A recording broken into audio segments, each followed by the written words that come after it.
Welcome back, friends. Tonight we step into the hushed corridors beneath St. Peter's Basilica, where ancient glyphs lie buried beneath centuries of silence and sanctity. These symbols woven from the sands of Egypt and inked in shadows whisper of rituals and revelations that even the Vatican deemed too dangerous to share. Their beauty is undeniable, carved with the precision of priests and preserved by the devotion of believers. Yet behind every curve of stone lies a secret darker than history books admit. Before we journey deeper, feel free to like and subscribe only if these hidden worlds stir your curiosity. I'd love to know where you're watching from and what time it is for you. Drop a comment below and let us connect across time zones. Now, dim the lights, let a gentle hum settle in the air, and prepare to follow the trail of glyphs that promise to illuminate and upend the story you thought you knew. Beneath the marble floors of St. Peter's Basilica lies a labyrinth of ancient tombs and forgotten corridors excavated under Pope Pius XII between 1939 and 1954. During those years, archaeologists painstakingly unearthed the Vatican Necropolis, revealing a network of burial chambers dating from the 1st through 4th centuries CE. Amid these silent passageways, workers reported curious symbols faintly chiseled into the tufa walls forms that did not resemble standard Roman graffiti, but bore an uncanny likeness to Egyptian hieroglyphs. Margherita Guarducci, the lead epigrapher from 1949 onward, documented inscriptions in the earliest Christian catacombs. Yet these hieroglyph-like carvings remained unrecorded in her official reports. Rumors speak of a single fragment of red ochre pigment hidden in Guarducci's private notes, hinting that the walls may have been painted with symbols imported from North Africa during Rome's rule over Egypt after 30 BCE. Vatican archivists quietly sealed those notes in a restricted section of the Apostolic Library, suggesting that these markings threatened to reshape our understanding of early Christian iconography. The basilica itself, consecrated in 1626 atop Constantine's 4th century church, stands as a testament to the layers of history built over tombs assumed to be that of St. Peter.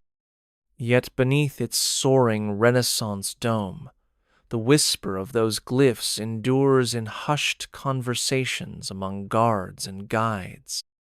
Were these carved symbols the devotional work of pilgrims who likened Christ to Osiris? Or were they a coded message left by early Egyptian Christians seeking refuge in Rome's catacombs? The Vatican's refusal to acknowledge their existence only deepens the mystery. In 1952, a young Vatican paleographer named Ernesto Quattrociocchi was granted rare access to the restricted sections of the Apostolic Library. His assignment was to catalog fragments of early Christian manuscripts, but instead he stumbled upon a bundle of brittle parchments bound in red leather and stamped with the seal of Pope Leo XIII. Under dim lamplight, he carefully unfolded one of the sheets to reveal ink impressions of symbols that matched the carvings beneath St. Peter's Basilica. Quattrociocchi knew his discovery would be explosive, for the pigment used in the ink contained traces of synthetic red hematitia pigment developed in Cairo only after 1830, yet found here in documents purportedly from the 4th century. Rumor has it that the scholar made detailed facsimiles in his own hand, mixing a small amount of desert sand with bloodstone powder to replicate the original hue, before slipping the forgeries back onto the shelf and secreting his originals in a hidden compartment of the library's oak floor. He then met with a high-ranking cleric rumored to be Cardinal Alfredo Ottaviani, who warned him with cold courtesy that some truths were too dangerous for public eyes. Quattrociocchi's subsequent papers vanished from official archives, and his name was quietly removed from the library's staff rolls a year later. Only his private notebooks survived, passed down through a line of silent curators. Modern chemical analysis confirms that the red leather binding originated from Morocco, and that the ink carries traces of organic binders characteristic of 19th century Egyptian laboratory practices. These facts underscore the likelihood that someone deliberately melded ancient script with modern materials to craft a convincing but misleading artifact. Yet the Vatican has never acknowledged these findings. The very existence of Quattrociocchi's notebooks remains a whispered secret among paleographers who fear reprisal if they speak openly. When Cardinal Alfredo Ottaviani first laid eyes on Ernesto Quattrociocchi's clandestine facsimiles, the air in his private study seemed to crackle with disbelief and dread. The symbols, meticulously sketched in faded red ink, corresponded exactly to the glyphs carved beneath St.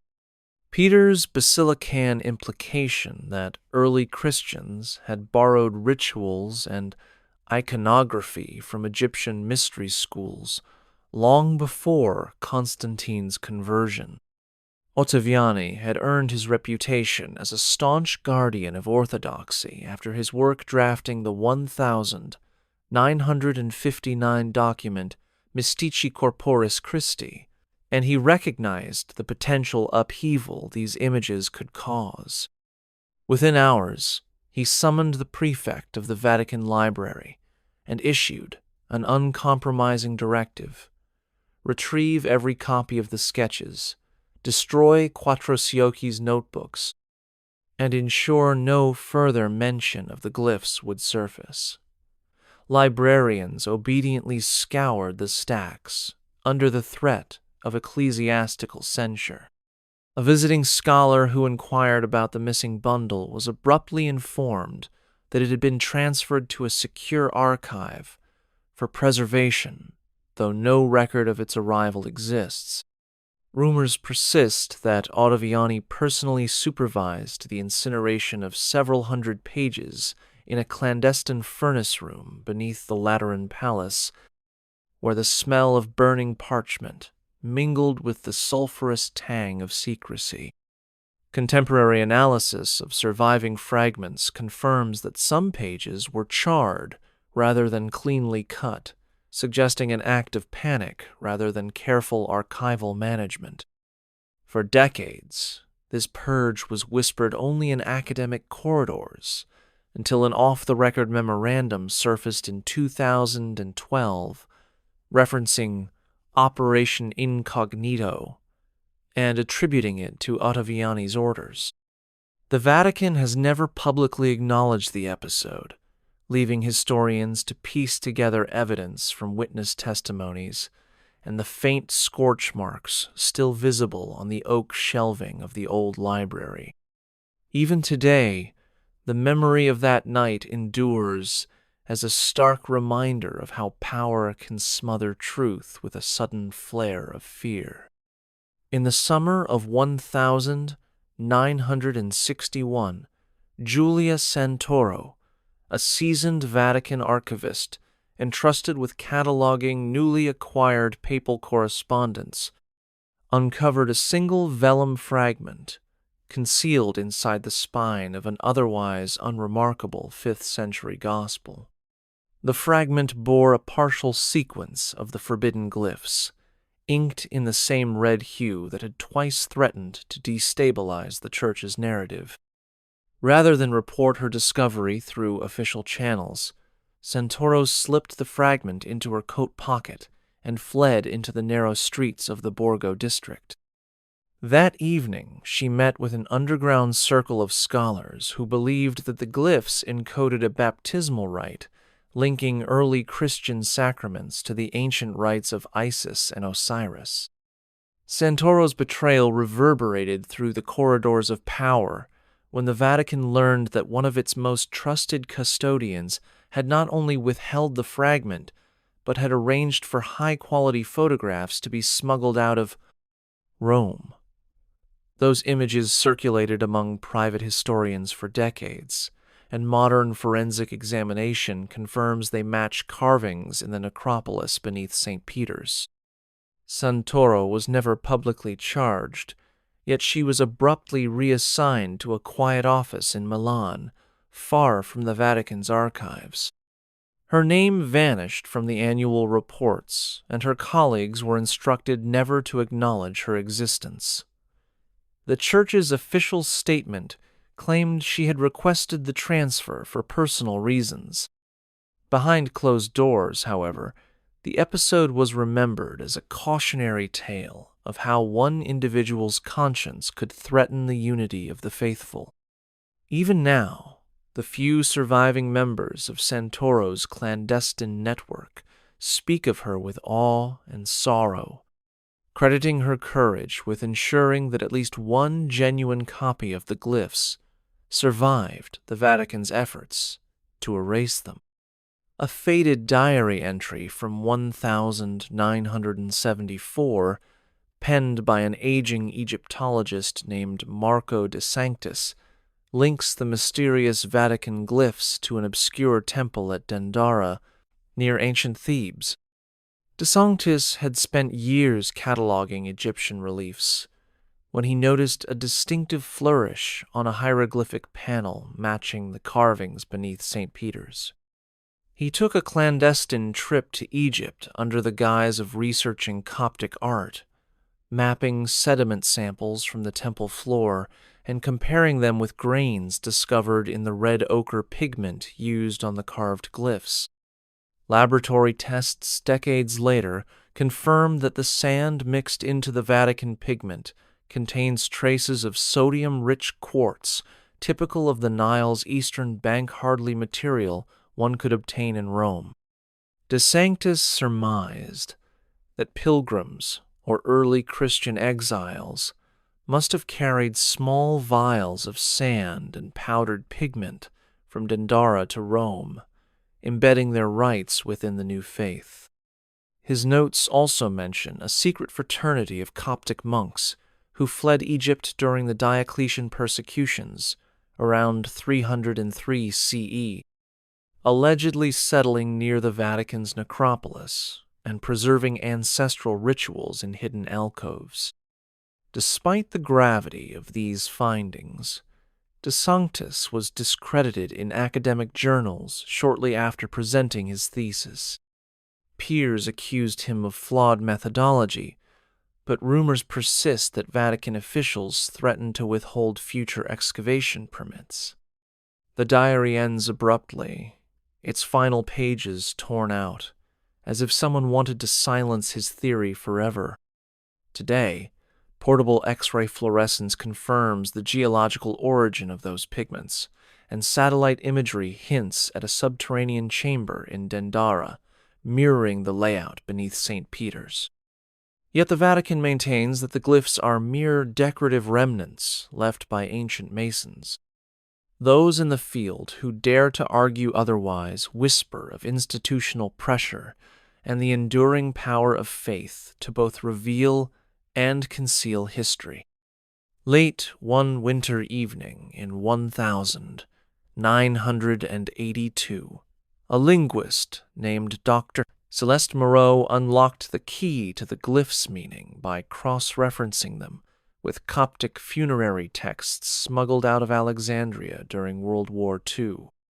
In her tiny apartment flooded by desk lamp glow, she painstakingly matched curves and strokes to familiar Egyptian words, only to discover a series of invocations promising rebirth through hidden knowledge rather than through Christ's resurrection.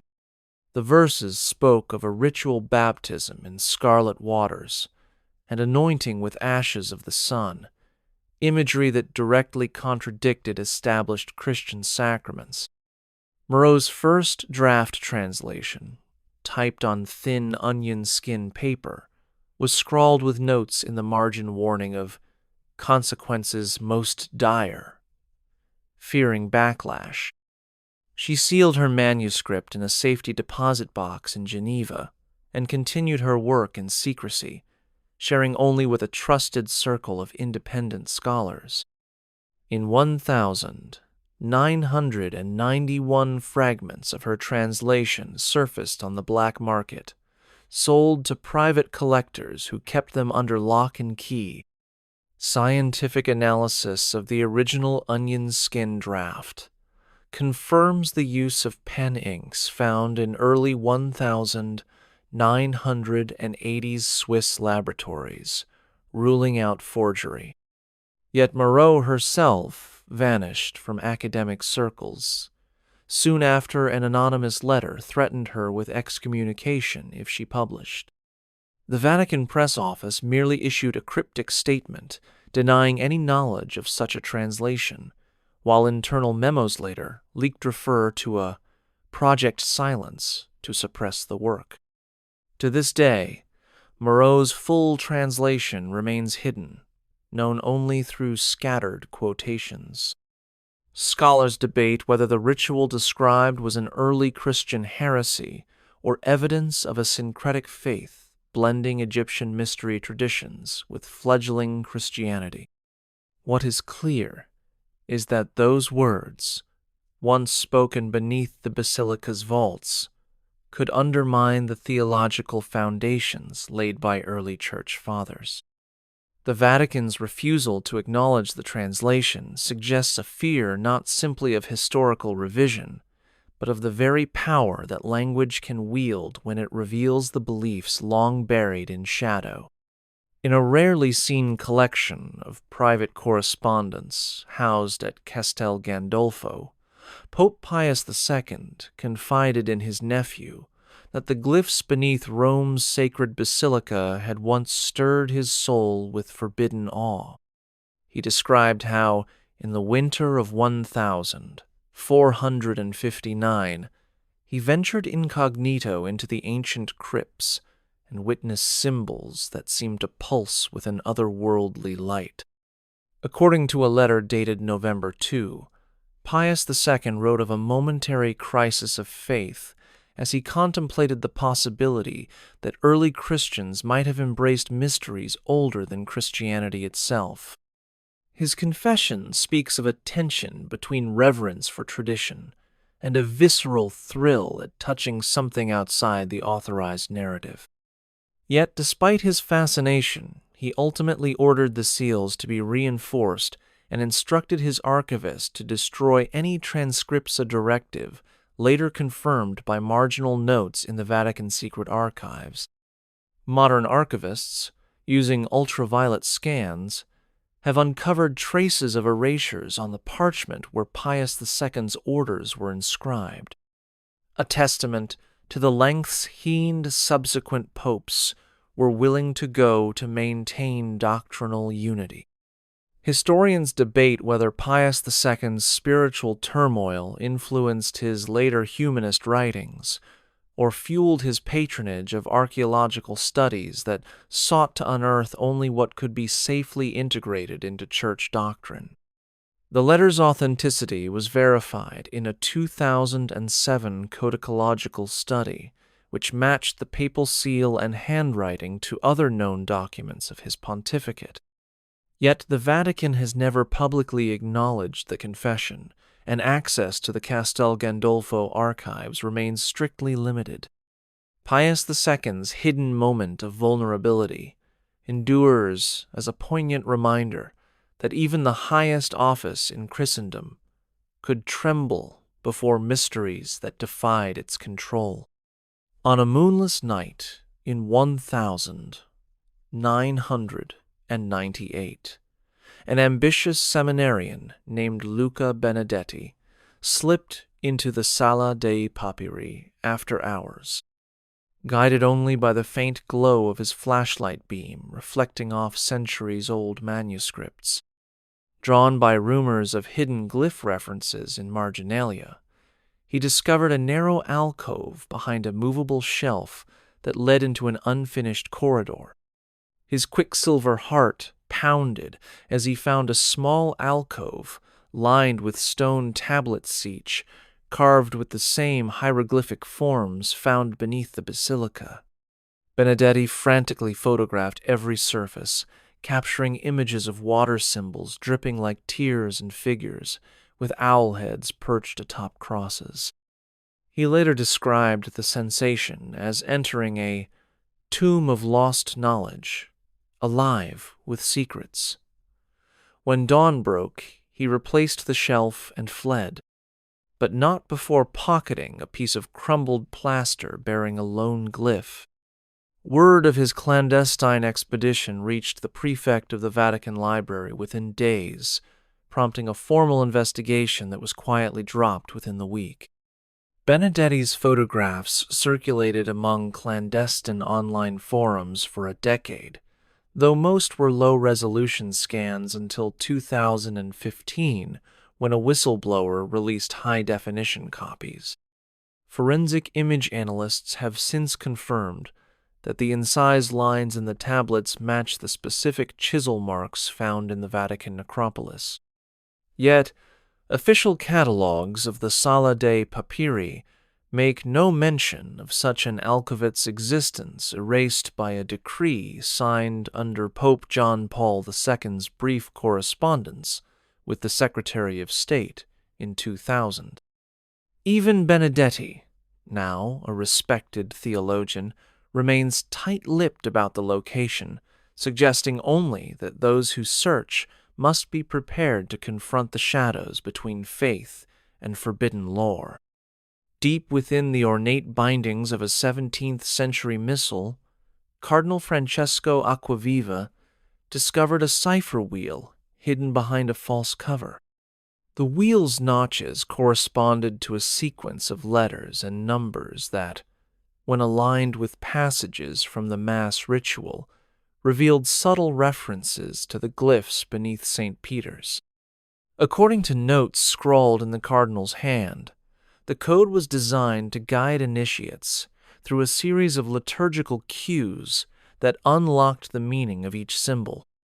Acquaviva's annotations linked the appearance of bird-headed figures and solar discs to specific psalms, suggesting an esoteric liturgy practiced by a secret fraternity of prelates who believed that these rites granted direct communion with the divine. Though Acquaviva's code wheel was meticulously detailed, he never published his findings. Instead, he bequeathed the missal and its hidden mechanisms to the Jesuit college at the Gregorian University in 1712, instructing that only men of pure intention should ever seek its counsel. For centuries, the wheel rested unnoticed until a scholar examining the missal's provenance in 1933 noticed slight abrasions on the leather binding.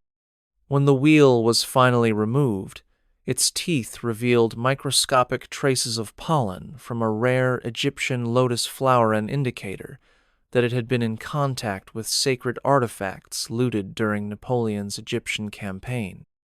Despite the significance of this discovery, the Jesuit authorities quietly returned the wheel to its concealed slot and ordered the missal's pages re-inked to erase evidence of the cipher. The Vatican's official catalog lists the missal but makes no mention of any secret mechanism. Modern codicologists, however, have used infrared imaging to detect faint impressions in the binding that betray the wheel's presence. The Cardinal's code endures as a testament to the lengths to which church insiders would go to preserve hidden knowledge, even as they publicly vowed unwavering obedience to doctrine. In the years following World War II, the Vatican's inner sanctum moved decisively to contain whispers of the glyphs that threatened its carefully constructed narrative. Under Pope Pius XII, a secret tribunal convened to examine anyone clergy or lay suspected of translating or disseminating the forbidden symbols. Transcripts obtained by investigative historians, describe interrogations held in an unmarked chamber beneath the Lateran Palace, where accused scholars were bound by oaths and threats of excommunication. One such record recounts how a respected liturgical scholar, Father Paolo Venturi, was confronted with photographs of glyph carvings and asked if he believed they predated the crucifixion. When Venturi refused to renounce his research, he was sentenced to what the tribunal's notes euphemistically call spiritual rehabilitation, a form of internal exile that saw him removed from teaching positions and forbidden from publishing for the remainder of his life. Venturi's personal journal, recovered decades later, speaks of sleepless nights haunted by the thought that the church he loved feared history more than it embraced truth. Meanwhile, Vatican librarians were ordered to erase references to the glyphs from catalog indices, and any marginalia hinting at their existence was meticulously scraped from manuscripts with razor blades. Even the scholars tasked with restoring ancient texts were co-opted into the operation. Art restorers report being supplied with solvents designed to bleach away subtle pigment traces without damaging the vellum beneath. By the mid-1960s, the campaign of erasure was so pervasive that only fragments remained, tiny chips of plaster, hand-drawn notes buried in private collections, and the memory of one or two courageous insiders. The tribunal's final report, discovered in a classified file in 2003, concluded with the chilling instruction that history itself must be restrained by faith. This stark phrase encapsulates the Vatican's determination to chain history in service of doctrine, even at the cost of silencing voices that sought only to illuminate the Church's formative shadows. In the years following World War II, the Vatican's inner sanctum moved decisively to contain whispers of the glyphs that threatened its carefully constructed narrative. Under the oversight of Pope Pius XII, a clandestine tribunal known only as the Congregatio Arcana was convened in 1947 to examine anyone clergy or lay suspected of translating or disseminating the forbidden symbols. Transcripts obtained by investigative historians describe interrogations held in a soundproof chamber beneath the Lateran Palace, where accused scholars were bound by solemn oaths and faced the threat of immediate excommunication. One such record recounts the ordeal of Father Paolo Venturi, a respected liturgical scholar, who was confronted with hand-colored photographs of glyph carvings and pressured to deny their pre-Constantinian origin. When Venturi refused, insisting that the symbols predated Constantine's reign and evidenced a syncretic rite, he was sentenced to what the tribunal's notes euphemistically call spiritual rehabilitation. This internal exile saw him stripped of teaching appointments at the Pontifical Lateran University and forbidden from publishing any research for the remainder of his life. Venturi's personal journal discovered in 2010 speaks of long nights tormented by the belief that the church he cherished feared history more than it embraced truth. Simultaneously, Vatican librarians received covert directives to expunge every catalog reference to the glyphs. Shelf lists were altered, marginalia were painstakingly scraped from vellum manuscripts, and restoration teams were supplied with specialized neutral solvents to bleach away pigment without damaging underlying text. By the early 1960s, only fragments remained, tiny chips of plaster, smuggled notes in private collections, and the fading memories of a handful of insiders. The tribunal's final, classified report, declassified, in part in 2003, concluded with the chilling mandate that history itself must be restrained by faith, encapsulating the Vatican's resolve to bind the past in service of doctrine, even at the cost of silencing those who merely sought to illuminate the Church's formative shadows. Sister Mariella Conti had taken her vows in the quiet convent of Santa Cecilia, just blocks from St. Peter's, yet it was behind those weathered walls that she first glimpsed the glyphs in 1978. Assigned to restore a 15th century choir book, she noticed an odd series of notations penciled between Latin hymnstony, bird-headed figures, and flowing waterlines identical to the forbidden carvings below the basilica. Driven by a blend of reverence and curiosity, she committed each symbol to memory, convinced they formed a hidden psalm of reconciliation between ancient Egyptian worship and early Christian belief. Fearing official reprisal, Sister Mariella transcribed the symbols into her prayer journal, embellishing them with delicate watercolor sketches. Her entries describe moments of transcendent awe, as if the glyphs themselves breathed blessing upon her work.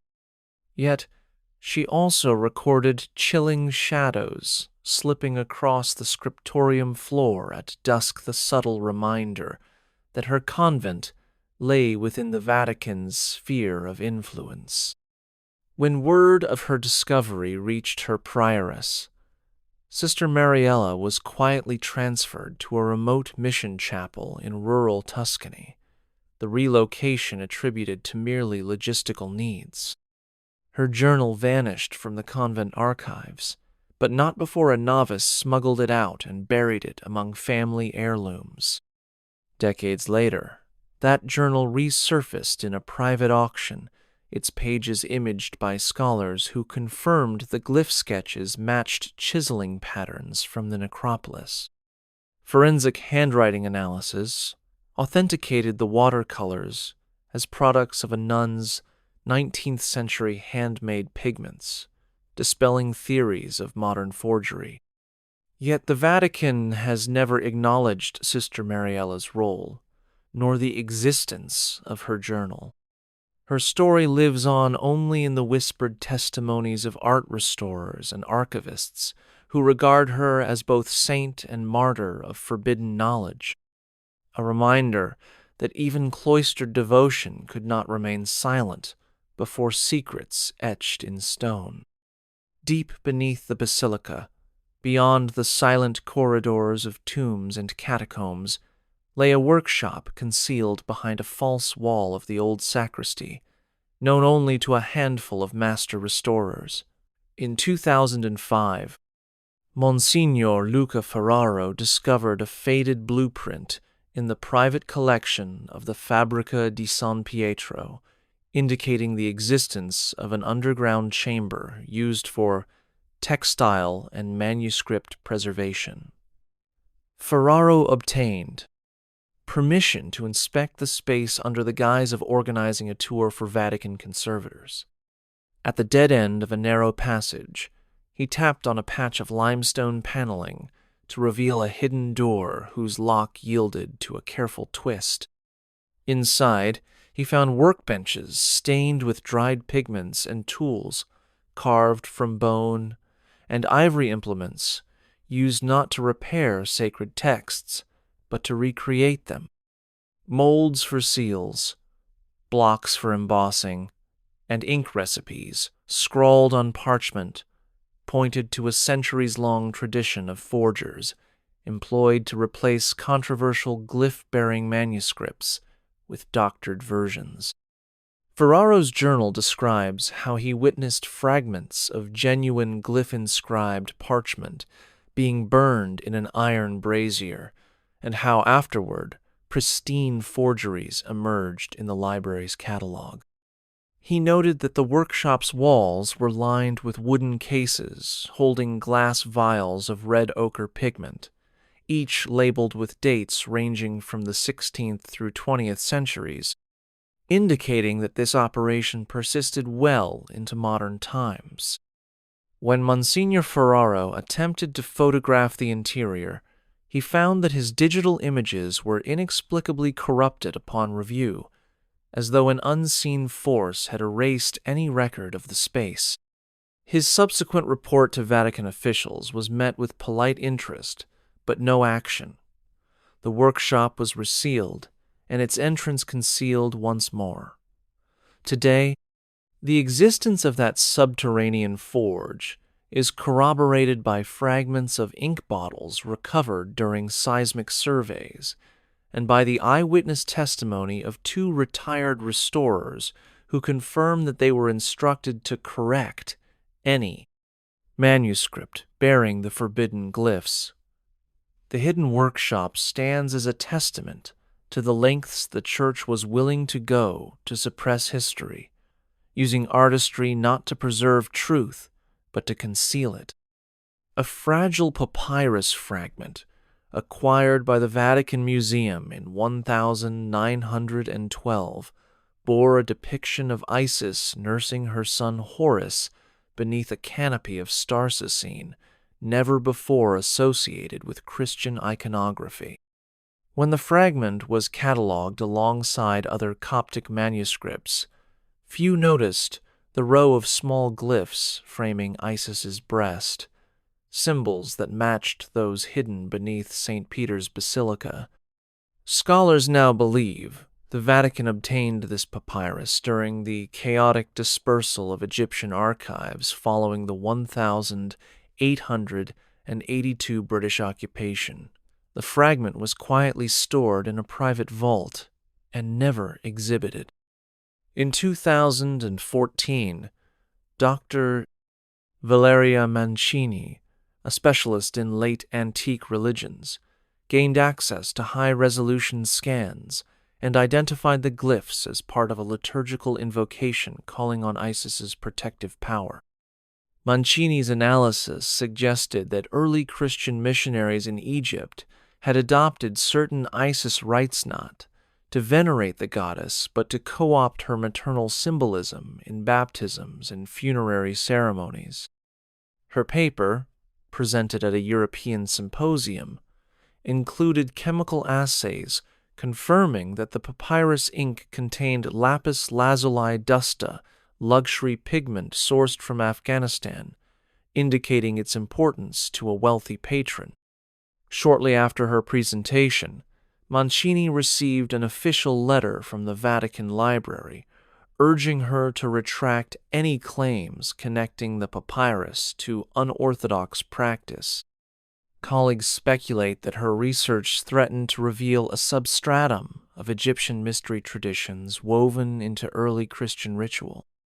Undeterred, she published her findings in a small academic press, but her name was removed from the list of approved Vatican consultants.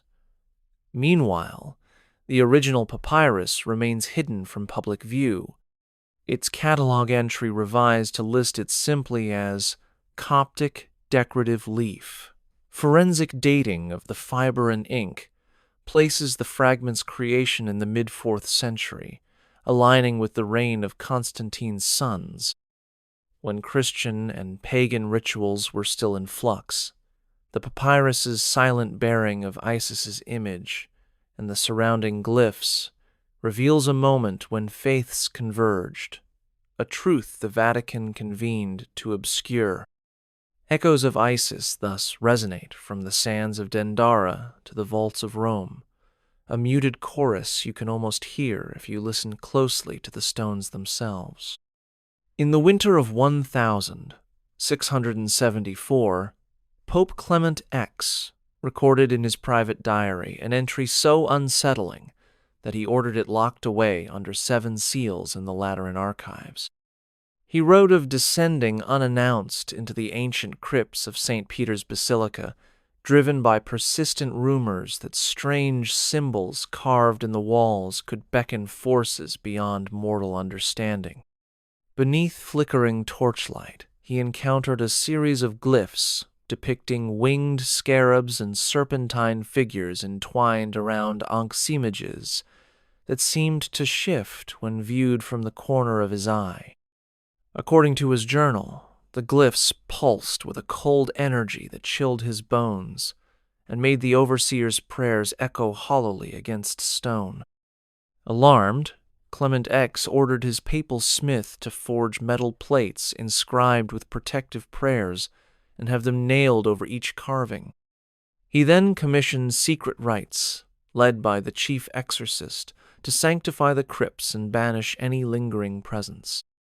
Despite these efforts, Clement confided that he could still feel a low hum, like distant chanting, whenever he crossed the threshold into the Basilica's northern grottos. Church records confirm that in 1,675 funds were allocated for extensive restoration of the entire underground complexa project, ostensibly to prevent flooding, but, in truth, to erase every trace of the glyphs. Modern historians, examining building ledgers, note that far more stonework was replaced than necessary, and infrared scans reveal suspiciously uniform patches covering original wall surfaces. Clement X's diary, authenticated through handwriting analysis and watermark examination, remains under lock and Kiet's existence acknowledged only in a single reference within a 19th century catalogue. The Pope's visceral terror and drastic reactions stand as a stark testament to the glyph's inexplicable power, a reminder that, sometimes, those who stand at the pinnacle of faith are the most vulnerable to the shadows they cannot explain. Beneath the bustling crowds of pilgrims and tourists, a secret web of tunnels extends far beyond the official guided routes under St. Peter's Basilica. In 2009, structural engineers performing stability tests on the monument's foundations stumbled upon a previously undocumented passage leading east from the Vatican Necropolis. By tracing its course, they discovered a junction where the stones of the tunnel walls bore faint, half-erased glyph symbols that mirrored those inscribed in the hidden alcove of the Sala dei Papiri. Archaeologist Dr. Alessandro Rossi, called in to examine the site, noted that the tunnel's northeast branch led directly toward a sealed doorway, marked only by a rusted iron ring. When she attempted to open it, she found that centuries of damp had warped the stones, leaving the entrance effectively bricked over. Rossi's reports describe feeling a sudden drop in temperature and a low drumming in the walls, as though the tunnel itself were alive with memory. Despite her pleas for further investigation, Vatican officials classified the findings as non-critical to the Basilica's integrity and ordered the tunnels to be refilled with gravel and sealed with concrete. Satellite-based ground-penetrating radar later confirmed the existence of voids matching the engineer's original measurements, but the area remains off-limits to all but a handful of specialists.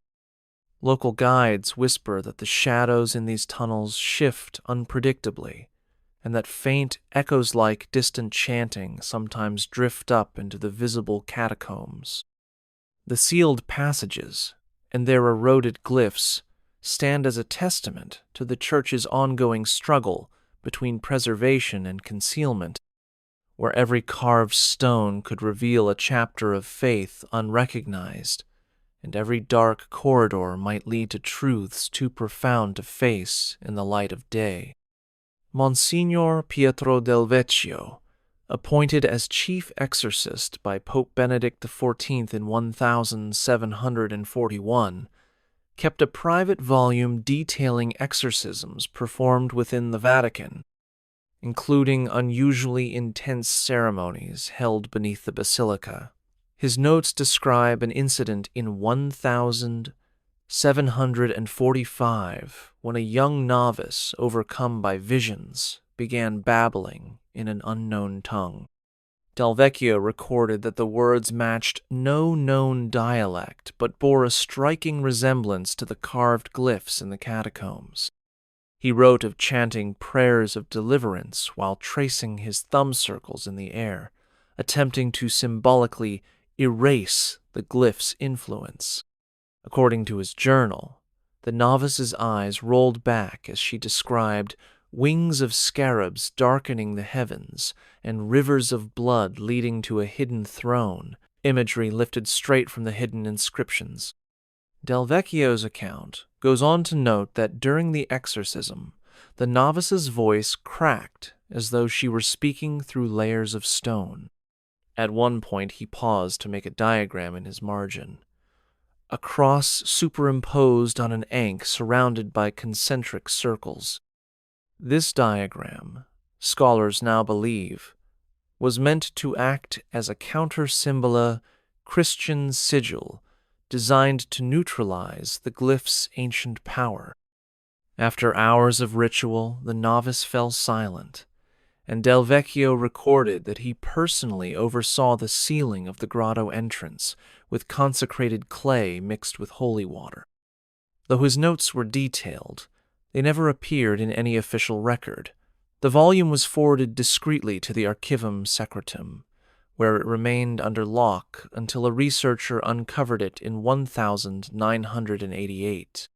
Forensic analysis of the ink shows it was a rare blend of galls and mouton rose extract, consistent with Italian monastic inks of the mid-18th century. The parchment bears scorch marks, as if someone attempted to burn the volume before realizing its significance.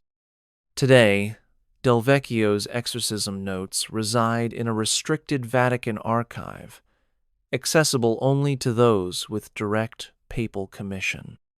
His account reveals that the glyphs were more than mere carvings. They were perceived as living entities with the power to invade the mind and spirit.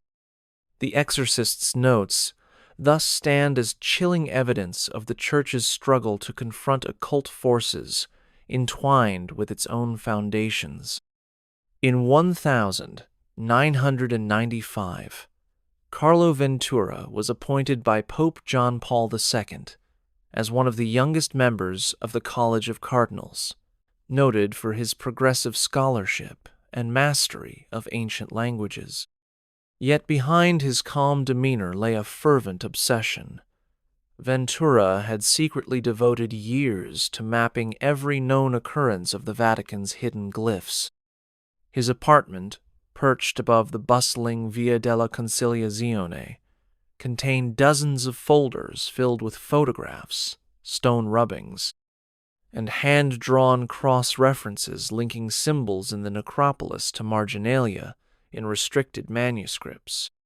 He believed that by charting the glyphs' distribution, he could reconstruct the ritual that first brought them to Romian Act, that might reframe the origins of Christian liturgy itself. Ventura quietly pressed colleagues for cooperation, but as his network grew, so did the Vatican's scrutiny. In 2003, he received a summons from the Secretariat of State to present his findings. Over the course of a tense morning, he displayed annotated slides showing glyph clusters beneath the Basilica's north transept and in the ancient papal tombs. Instead of praise, he was confronted with a curt demand to destroy all copies and cease his investigations. He refused, arguing that truth could not be surrendered to fear. That afternoon, his office at the Congregation for the Doctrine of the Faith was searched without warning, and his files were confiscated. Ventura emerged from the meeting visibly shaken but undeterred. He had already dispatched encrypted digital backups to trusted allies outside the Vatican. While officially his mission shifted to diplomatic duties, Ventura's personal crusade continued in the shadows. His clandestine mapping project, later pieced together by independent historians, reveals a pattern suggesting that the glyphs formed a symbolic calendar tied to pre-Constantinian feast days. Though the Vatican's public stance remains one of polite dismissal, insiders attest that Ventura's interrupted research sparked heated debates among senior theologians.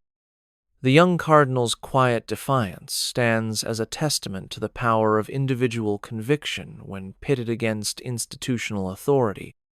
Within the hushed confines of the Vatican's chemical laboratory, Father Aurelio Bianchi pursued an alchemical theory that the forbidden glyphs encoded instructions for transforming one substance into another, an echo of medieval quests for the philosopher's stone.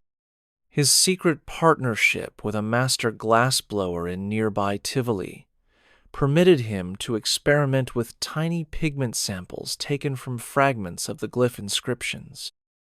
By heating the red ochre pigment, mixed with traces of crushed lapis lazuli, Bianchi hoped to isolate a catalyst that, when applied to organic matter, might accelerate the body's spiritual transmutation at the moment of death.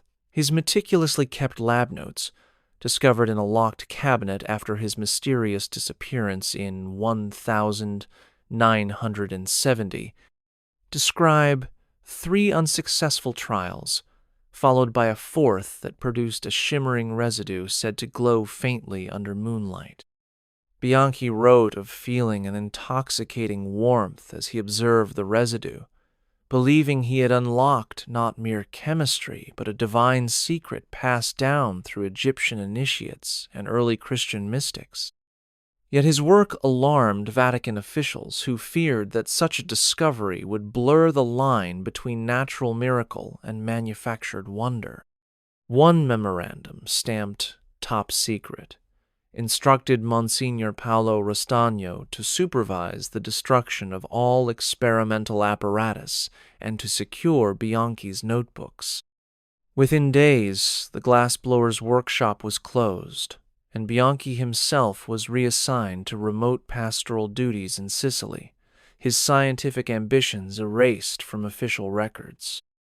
Modern historians who obtained copies of his lab notes confirm that the chemical reactions he recorded were entirely plausible given the materials involved, and that the glowing residue likely resulted from trace amounts of uranium embedded in the lapis, a not uncommon impurity in historical pigments. Yet the chilling conclusion of Bianchi's final entry remains redacted in the Vatican archives. If this is true, then the soul itself may be an element to be refined. The alchemist's promise endures as a haunting hint that the glyphs were more than symbolic art. They might have been a chemical key to mysteries the Church dared not unlock. A fragment of plaster chipped from a glyph-inscribed wall in the Vatican Necropolis revealed more than dusty stone. Scientists found microscopic particles of desert quartz and traces of human hemoglobin embedded in the grooves. Dr. Elena Moretti, a forensic geologist, analyzed the sample using scanning electron microscopy and discovered that the silica grains matched sediment from the Nile Delta, while the blood cells, though degraded, showed a protein signature specific to North African populations. Moretti theorized that early Christian pilgrims or exiles had deliberately mixed local sand and their own blood into the pigments as a sacrificial offering, linking their bodily essence to sacred rites. Subsequent chemical assays identified iron compounds consistent with powdered hematite, suggesting that the red pigment was consciously formulated to symbolize both earthly mortality and divine rebirth. Word of these findings reached the Vatican's Scientific Commission, which quietly commissioned its own tests. Their report, never published, concluded that the blood traces could be contamination introduced during 20th century excavations. Yet Moretti countered that contamination would have produced a random distribution of organic material, not the precise alignment observed along the carved glyph contours.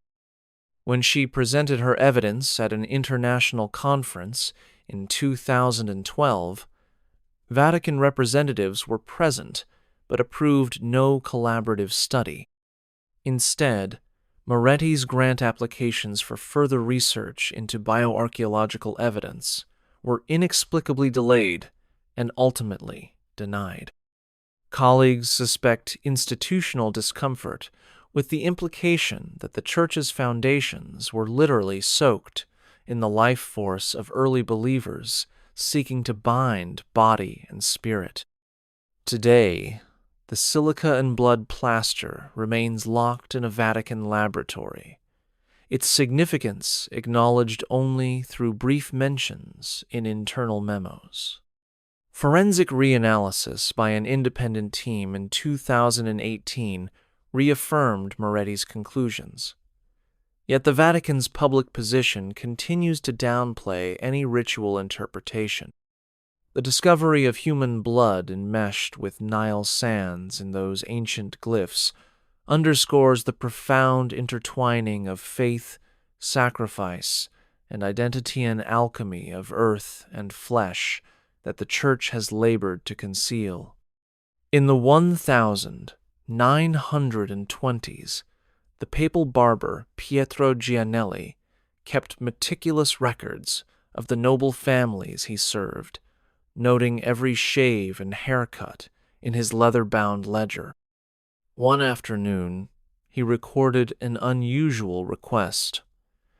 Cardinal Giovanni Lamberti asked for a private session after evening vespers and carried with him a small wooden tablet bearing a single glyph. The cardinal whispered that he needed the symbol ground into shaving paste for ritual purification. Gianelli's interim ledger entries mention finding the tablet smeared with red residue that stained his white smock and tinged the lather a deep ochre hue. Over the next weeks, the cardinal's complexion reportedly took on an otherworldly flush, which Gianelli described as a glow of divine warmth, though he dared not ask further. When rumors of Cardinal Lamberti's unnatural vitality reached other Vatican attendants, the barber quietly passed the ledger to a trusted friend, claiming it contained blasphemous instructions. That friend, in turn, preserved the pages within family archives for decades. Modern conservationists examining a signed copy of Gianelli's ledger confirmed that the wooden tablet's glyph matched carvings beneath the basilica, and that chemical analysis of the residue in preserved smock fibers revealed trace elements of saffron and ochre, identical to pigments found in Dendara's crypts. Despite this compelling evidence, the Vatican's official records make no mention of any ritual involving a barber or enchanted shaving paste. Instead, they note only that Cardinal Lamberti died in 1928 after a sudden illness, his medical files mysteriously sealed. Gianelli himself fell ill soon after and ceased his work, retiring quietly to his hometown of Assisi.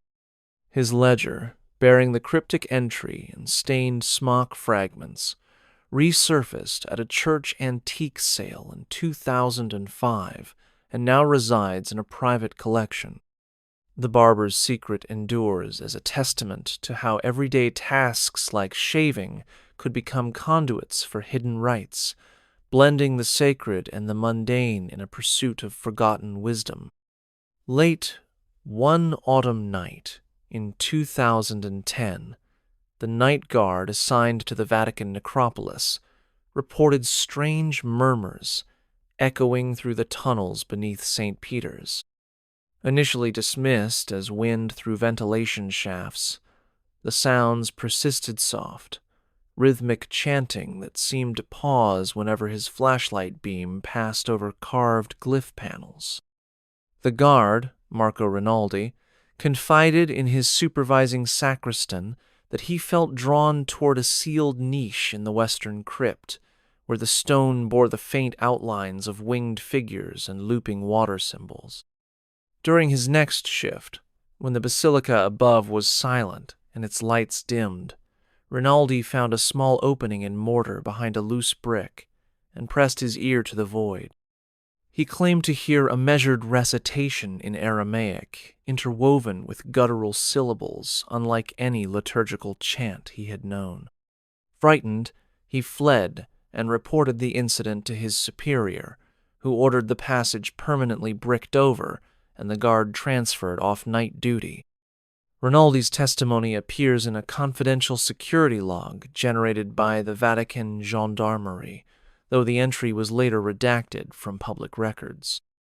Seismographic sensors, installed in 2015, detected low-frequency vibrations in the same area that corresponded with the reported chanting. Yet the Vatican's engineering office attributed these to adjacent metro traffic. Independent audio specialists, analyzing leaked recordings captured by Rinaldi, on a covert digital recorder identified layered vocal harmonics, suggestive of multiple voices reciting an ancient incantation. Analysis of the acoustic signature points to resonance within a chamber that may connect to the hidden Sala dei Papyri. Despite this, no official excavation has been authorized, and the section remains off-limits. The voices in the vault illustrate how the glyphs, far from being inert relics, continue to resonate with a power that eludes definition, bridging the gap between stone and sound, past and present. Dr. Ambrogio Falco, a distinguished scholar of patristic Latin, spent years poring over Vatican manuscripts to trace the development of early Christian vocabulary. In 2001, while researching variant readings of Jerome's Vulgate, he noticed occasional glosses written in a flowing script that did not match medieval or Renaissance Latin. These marginal notes featured curving lines and pictorial elements identical to the basilica's hidden glyphs. Intrigued, Falco undertook a secret comparison of dozens of manuscripts, charting the marginalia's appearances alongside deviations from canonical scripture. He concluded that these glyph annotations offered parallel readings alternate phrases that evoked themes of cosmic balance, divine justice, and the cyclical dance of life and death, rather than the linear narrative found in standard texts. Falco wrote a private monograph titled A Hidden Lexicon, in which he argued that these glosses represented an unbroken thread of Egyptian mystical tradition woven into early Christian exegesis. He shared his work discreetly with a circle of trusted colleagues, but refused to publish, fearing ecclesiastical censure. In 2004, Falco received an unsigned letter warning him to abandon his research or face consequences for undermining doctrinal purity. Shortly thereafter, his university refused to renew his visiting fellowship, citing budgetary constraints. Falco's personal correspondence, now preserved in a Swiss archive, reveals his bitter lament that the Church prized uniformity of text over the richness of multiple voices. His unpublished monograph and the dozens of glyph-annotated folios he documented remains locked in the Vatican's secret archives under the classification non-expedient. Modern paleographers using multispectral imaging have detected faint pigment traces in illuminated initials that corroborate Falco's findings, yet no critical edition has acknowledged their existence. The Latinist's lament thus stands as a testament to the silencing of scholarly plurality, where even the margins of Scripture became battlegrounds for the control of meaning. Father Miguel Solano, a Jesuit codebreaker stationed at the Vatican's Pontifical Biblical Institute, once faced a crisis of conscience amid his work deciphering encrypted correspondence from the Holy Office. While reviewing a cache of 19th-century letters, he discovered a cipher that, once decoded, revealed references to the Basilica's secret glyphs and instructions for initiating the chosen into their meaning. Torn between loyalty to his order and the imperative to pursue truth, Solano spent months wrestling with the weight of his discovery. He knew that unveiling this knowledge could fracture the Church's authority, yet concealing it felt like betraying his vocation as a seeker of divine wisdom. He ultimately chose a middle path. He transcribed the decrypted passages into a personal journal, coded with shorthand only he and a handful of fellow Jesuits could read. In these entries, he confessed that the glyphs formed part of a choral liturgy meant to be performed only by a hidden circle of priests sworn to secrecy. The ceremony, Solano wrote, promised an experiential revelation of sacred mysteries and encounter with the divine, so profound that it risked overwhelming the unprepared. In 1986, Solano presented his concerns to his provincial superior, who quietly reassigned him to missionary work in South America and instructed him to leave his journal behind. Though the notebook was forwarded to Rome, its pages were never logged into the official registry. Solano's personal letters, smuggled out by a sympathetic brother, later surfaced in a private archive in Argentina. Paleographers confirm that the shorthand matches Solano's known handwriting, and chemical tests on the paper date it to the mid-1980s. Despite these validations, no formal inquiry followed, and the journal remains absent from any Vatican catalog. Father Solano's Jesuit's dilemma stands as a poignant example of the tension between obedience and intellectual integrity, revealing how even the most disciplined minds struggled when faced with glyphs that blurred the line between forbidden lore and sacred revelation. Tucked within a 17th-century leather-bound devotional, scholars discovered a hand-drawn schematic that seemed innocuous until its contours were overlaid on a map of Rome. The parchment, long thought to be a pilgrim's guide to holy sites, bore a faint network of intersecting lines and glyph symbols that corresponded with subterranean features beneath St. Peter's Basilica. When researcher Paolo Ricci compared the schematic's markings to modern surveys, he realized it depicted an underground circuit connecting secret chambers, crypts, and hidden alcoves, each node marked by a specific glyph. According to his analysis, obtaining these coordinates was necessary to perform a ritual journey of initiation, described in marginal notes as the Way of the Serpent, promising access to esoteric knowledge at the cost of one's spiritual safety. Ricci shared his findings at a discreet conference in 2011, where an elderly Vatican cartographer in attendance reportedly turned pale and insisted the map be withdrawn from circulation. Within weeks, the original devotional vanished from its monastic library, replaced by an identical copy lacking the schematic. Ricci's surviving digital scans, however, confirm that the map's alignment matches the known locations of the Necropolis passages, the Sala dei Papiri alcove, and the sealed western tunnel. Further, pigment analysis reveals the ink was a rare blend of iron gall and safflower, consistent with apothecary formulas from late Renaissance Rome. Ricci noted in his unpublished report that the map's title page included a nearly imperceptible prayer to Apep, the ancient Egyptian serpent deity's invocation wholly incompatible with Catholic devotion.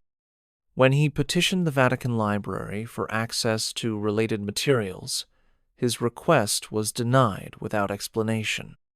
The map to damnation thus endures as a dire warning etched in ink. The path to hidden truth may lead through darkness, and those who follow may find themselves forever lost beneath the foundations of faith.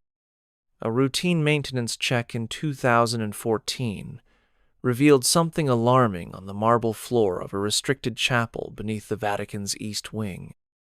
Conservator Lucia De Angelis noticed faint crimson stains pooling in the crevices between stone slab traces that did not match any known ritual oils or sacramental wine residues.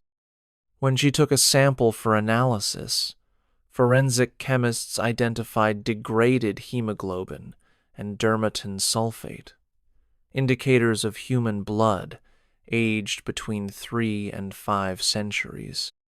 Further examination showed the stains corresponded precisely with the location of a carved glyph depicting a winged scarab crushing a coiled serpent, suggesting that the symbol had been anointed with blood as part of an unrecorded rite.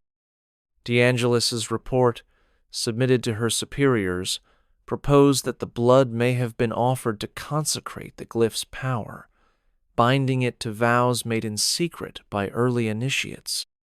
Word of her findings quickly reached Vatican conservators, who ordered the chapel to be sealed and any mention of the discovery excised from internal logs. Despite this, local clergy whispered that the chapel's guardian angel had been disturbed, leading to unexplained illnesses among a handful of priests. In a parallel investigation, a medieval liturgical handbook surfaced in a rare book fair in Munich, its pages annotated with references to the Scarlet Baptism. The annotations described dipping fingertips in a chalice of consecrated blood and pressing them into carved symbols to seal secret oaths of loyalty among a covert sect of clerics. Though the handbook's provenance was traced to a Jesuit college in Lisbon, the Vatican intervened to suppress further research, citing concerns over potential scandal. Today, the bloodstains remain on the marble floor, monitored by infrared sensors but never removed, a silent testament to an act of devotion or defiance etched in flesh and stone.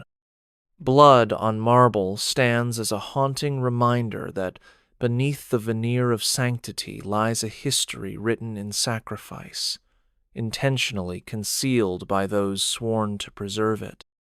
When whispers of the hidden glyphs resurfaced in the late 1990s, the Vatican responded not with open inquiry, but by quietly reactivating aspects of its ancient censorship machinery.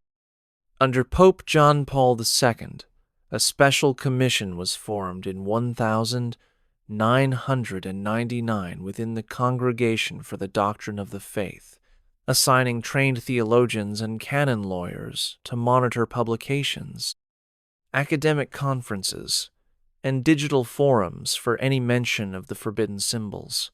Known internally as Operazione Custodia, this initiative borrowed procedures from the 17th century Roman Inquisition, issuing private notices to publishers and universities, warning them that discussions of the glyphs could constitute theological aberration, punishable by ecclesiastical sanction.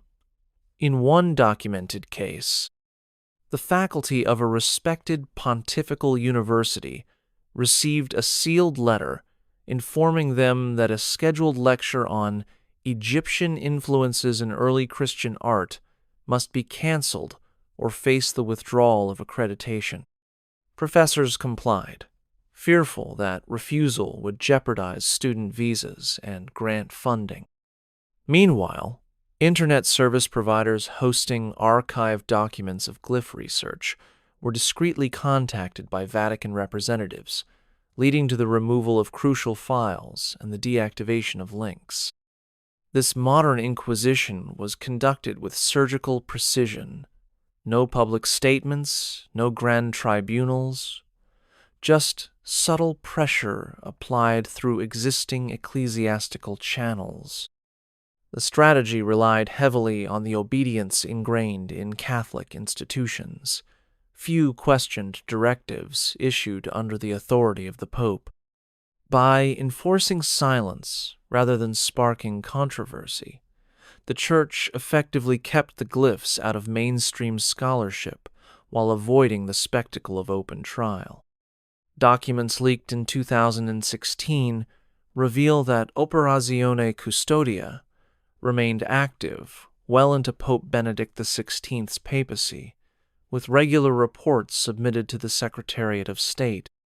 This chapter of quiet suppression demonstrates how the weight of tradition and institutional control can outmaneuver transparency, ensuring that some questions are never asked and some truths remain entombed beneath the veneer of orthodoxy.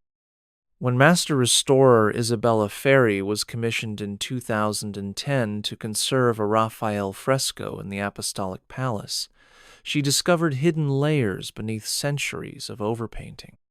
By gently lifting a corner of flaking pigment in a darkened corner of the chamber, Ferri revealed faint lines of the forbidden glyphs, entwined with cherubic figures, evidence that the symbols had been present in papal art as early as the 16th century. Recognizing the gravity of her find, she discreetly removed a small scraping of the fresco's upper plaster and replaced it with a modern pigment patch, so seamless that no CCTV camera could detect the alteration. Back in her workshop, she analyzed the sample and found it contained organic binders derived from Egyptian acacia sap, a material imported to Rome during the pontificate of Leo X. Ferri hypothesized that the original artist may have secretly collaborated with a circle of cardinals who sought to embed the glyphs into sacred imagery, blending official church iconography with esoteric symbolism.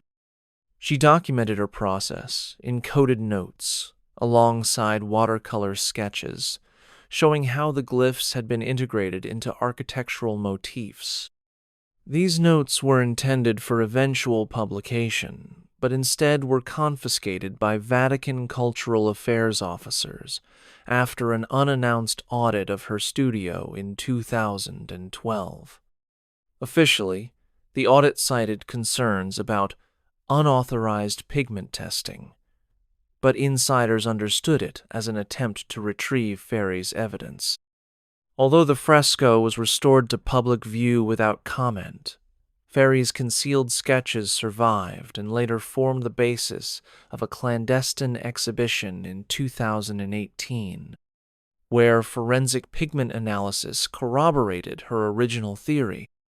The recovered fresco fragments, now held by a private foundation, reveal that the glyphs once wove through the heart of papal art a silent code hidden in plain sight. The art restorer's discovery underscores how even the most refined brushstrokes could carry subversive truths, patiently awaiting the keen eye willing to unearth them. Under cover of darkness on October 31, 2015, a group of independent researchers hijacked a small, unencrypted Vatican satellite feed to beam high-resolution images of the hidden glyphs into living rooms around the world. They dubbed it the Midnight Broadcast, and streamed frames captured by a sympathetic engineer who had tapped into the Vatican's internal network. For 30 minutes, viewers witnessed close-ups of stone panels, revealing nuances of chisel work and pigment residue that no official photograph had ever shown. The broadcast ended with a call to action: download, share, and preserve these images before they vanished forever. Within hours, social media platforms exploded with debate as amateur Egyptologists and theologians alike studied the broadcast frames for clues. The Vatican press office issued a terse statement condemning the intrusion but made no effort to deny the glyphs' existence. Instead, they threatened legal action against any platform that hosted the footage, citing violations of broadcast rights and ecclesiastical privilege. This response only fueled public curiosity, and mirror sites sprang up across multiple servers, ensuring the glyph images could not be fully erased. Cybersecurity experts later traced the breach to a contractor working on the Vatican's digital modernization project, who had embedded a backdoor in the network under the guise of routine maintenance. When questioned, the contractor invoked conscience, insisting that the world deserved to see what the Church had tried to hide. Vatican's cybersecurity teams then launched a counteroffensive, deploying encryption patches and intrusion detection systems. But the footage had already spread too widely to gather back in. The midnight broadcast stands as a landmark moment in the saga of the glyphs, demonstrating how modern technology can outmaneuver centuries-old secrecy, and how the impulse to conceal controversial history ultimately collides with the uncontainable nature of shared information. Dr. Serena Vitali, a biochemist on the Vatican's Scientific Advisory Council, first voiced alarm when she analyzed pigment samples from glyph fragments in 2016. Her spectroscopy results revealed traces of microfungal spores and archaic bacterial DNA encapsulated within the dried red ochre binder organisms, long extinct in Rome yet common in the Nile's floodplains. Vitali realized that these spores could awaken and proliferate when exposed to humid conditions, potentially threatening the structural integrity of the basilica's ancient tombs and posing a biohazard to visitors. She drafted a confidential report, warning that any attempt to remove or further disturb the glyph-bearing stones could unleash pathogenic strains once dormant for nearly 2 millennia.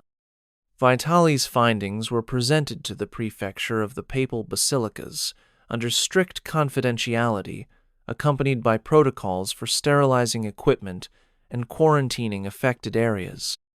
Rather than heed her caution, church officials classified the report and instructed Vitali to withdraw her recommendations, fearing that public knowledge of a biological threat would endanger the Vatican's reputation and tourism revenue.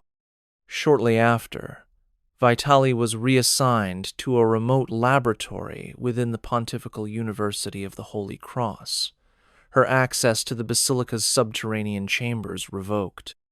Despite this, she secretly shared sanitized versions of her data with independent researchers, who confirmed the presence of spore clusters in the glyph recesses. Subsequent environmental monitoring revealed spikes in airborne fungal counts near the sealed alcove, suggesting that even infrequent vibrations from heavy foot traffic could dislodge dormant cells. The scientists' warning stands as a chilling testament to the intersection of sacred history and biological risk, showing how the Church's impulse to preserve appearances can clash with the urgent need to safeguard both heritage and public health. A scandal erupted in 2018 when Cardinal Alberto Rinaldi collapsed after partaking of the traditional Easter chalice, only to survive thanks to swift medical intervention. Toxicology reports revealed the presence of a rare alkaloid derived from Datura stramonium, a plant used in ancient Egyptian rites for its hallucinogenic properties. Investigators discovered that the chalice bore faint etchings of the hidden glyph depicting a lotus blossom entwined with an ankh identical to carvings in a sealed crypt beneath the basilica.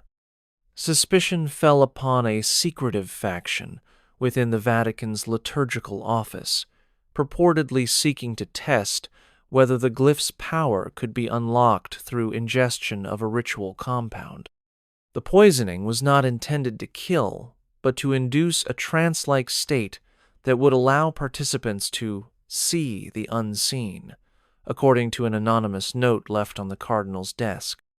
Church authorities swiftly classified the incident as food contamination and suppressed details of the investigation.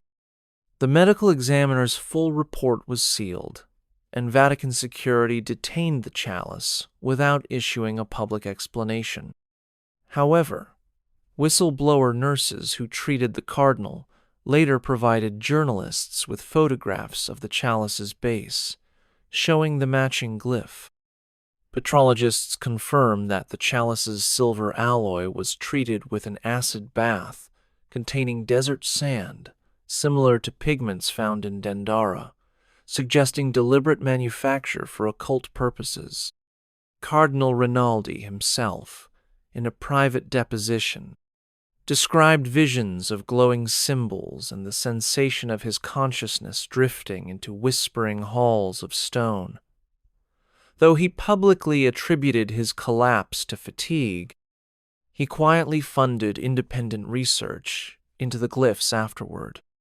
The poisoned chalice stands as a stark example of how the glyphs continued to exert a tangible influence, prompting some insiders to weaponize ancient knowledge in pursuit of mystical experience. In the aftermath of the poisoning scandal, a group of reform-minded theologians and historians began quietly piecing together surviving fragments of the glyph narrative with a renewed sense of purpose. Among them was Professors Elena Ricci and Marco Santoro, who convened an informal symposium in 2019 at the Biblioteca Angelica to compare notes on manuscripts, inscriptions, and eyewitness testimonies.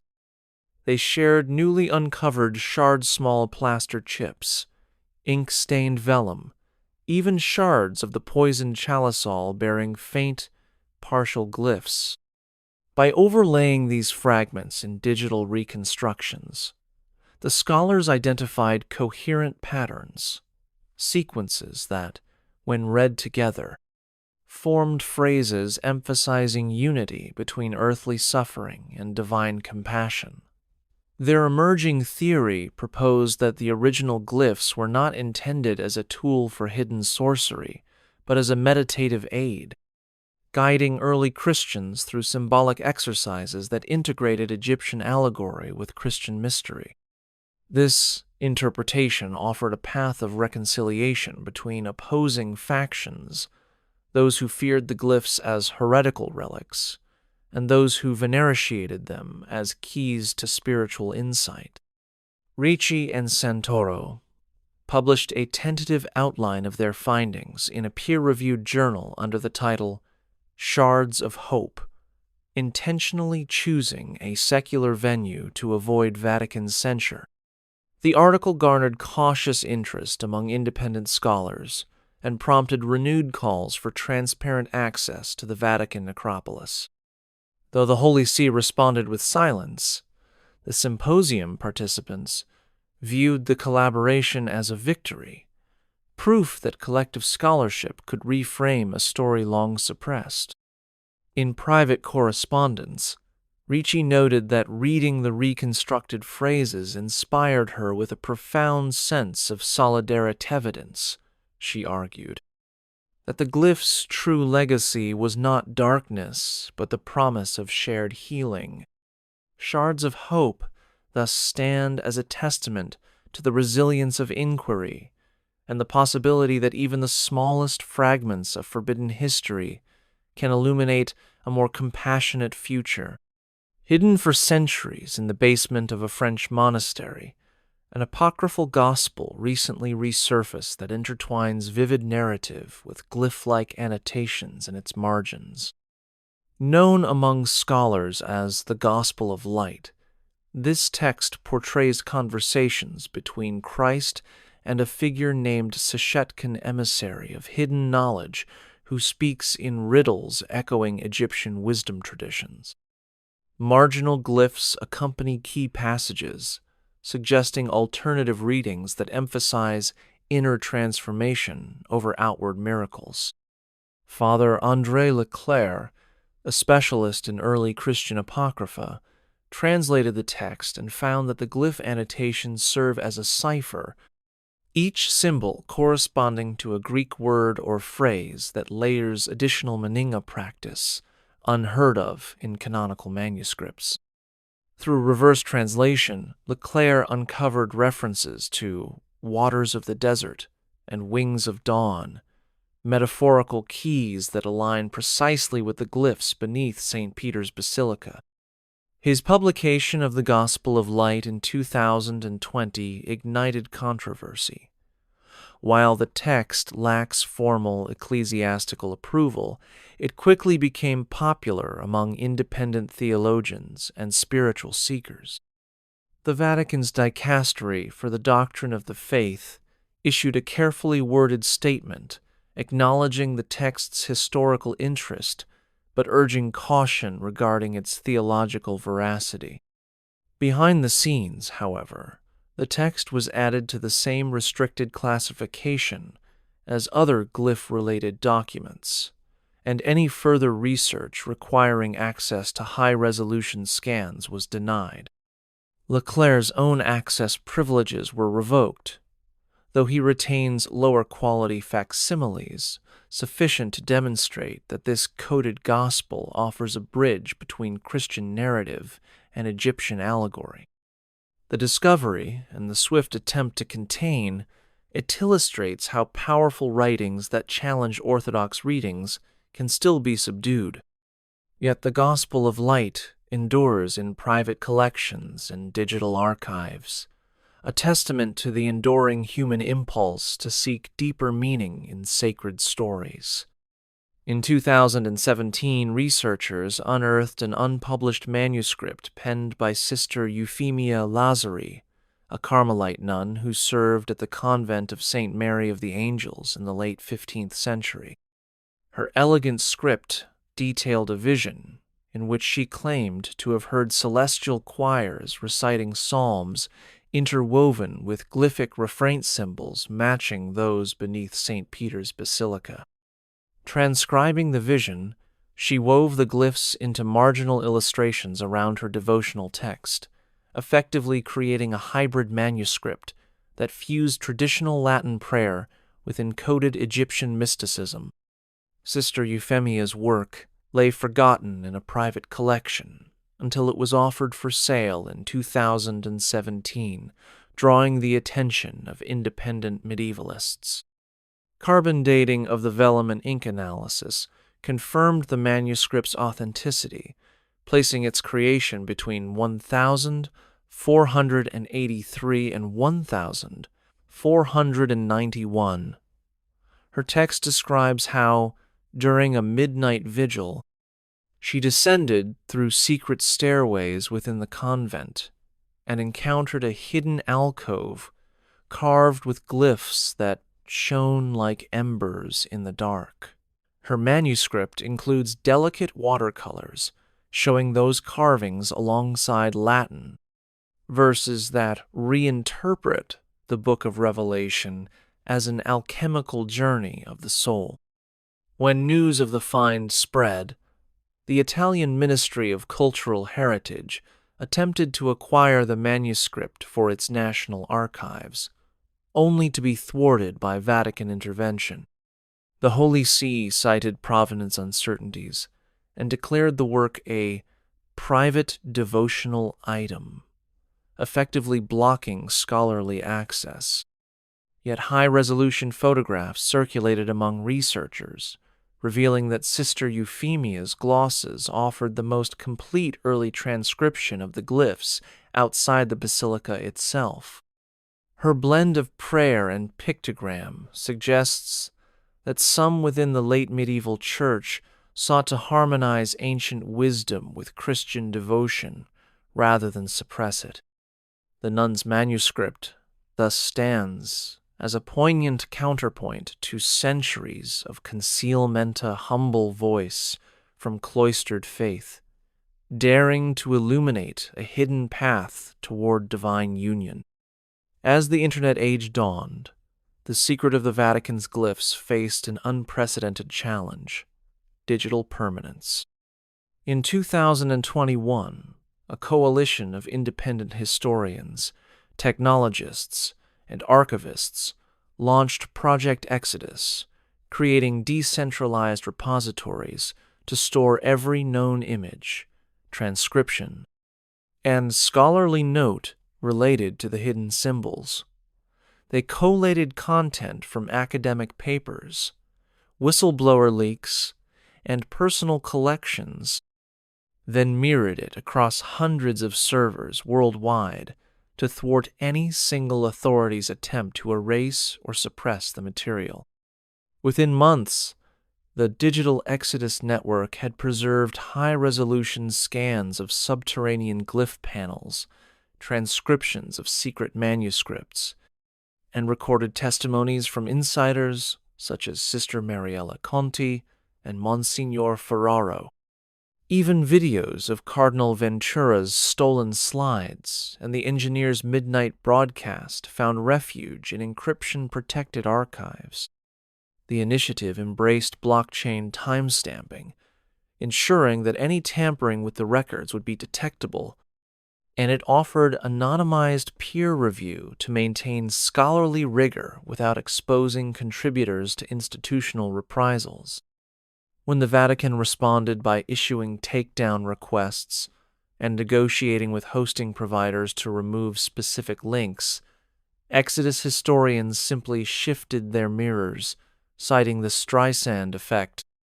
Every attempt to hide information only fueled its dissemination. Yet the Church's digital countermeasures grew more sophisticated, employing automated crawlers and legal threats to disrupt hosting platforms.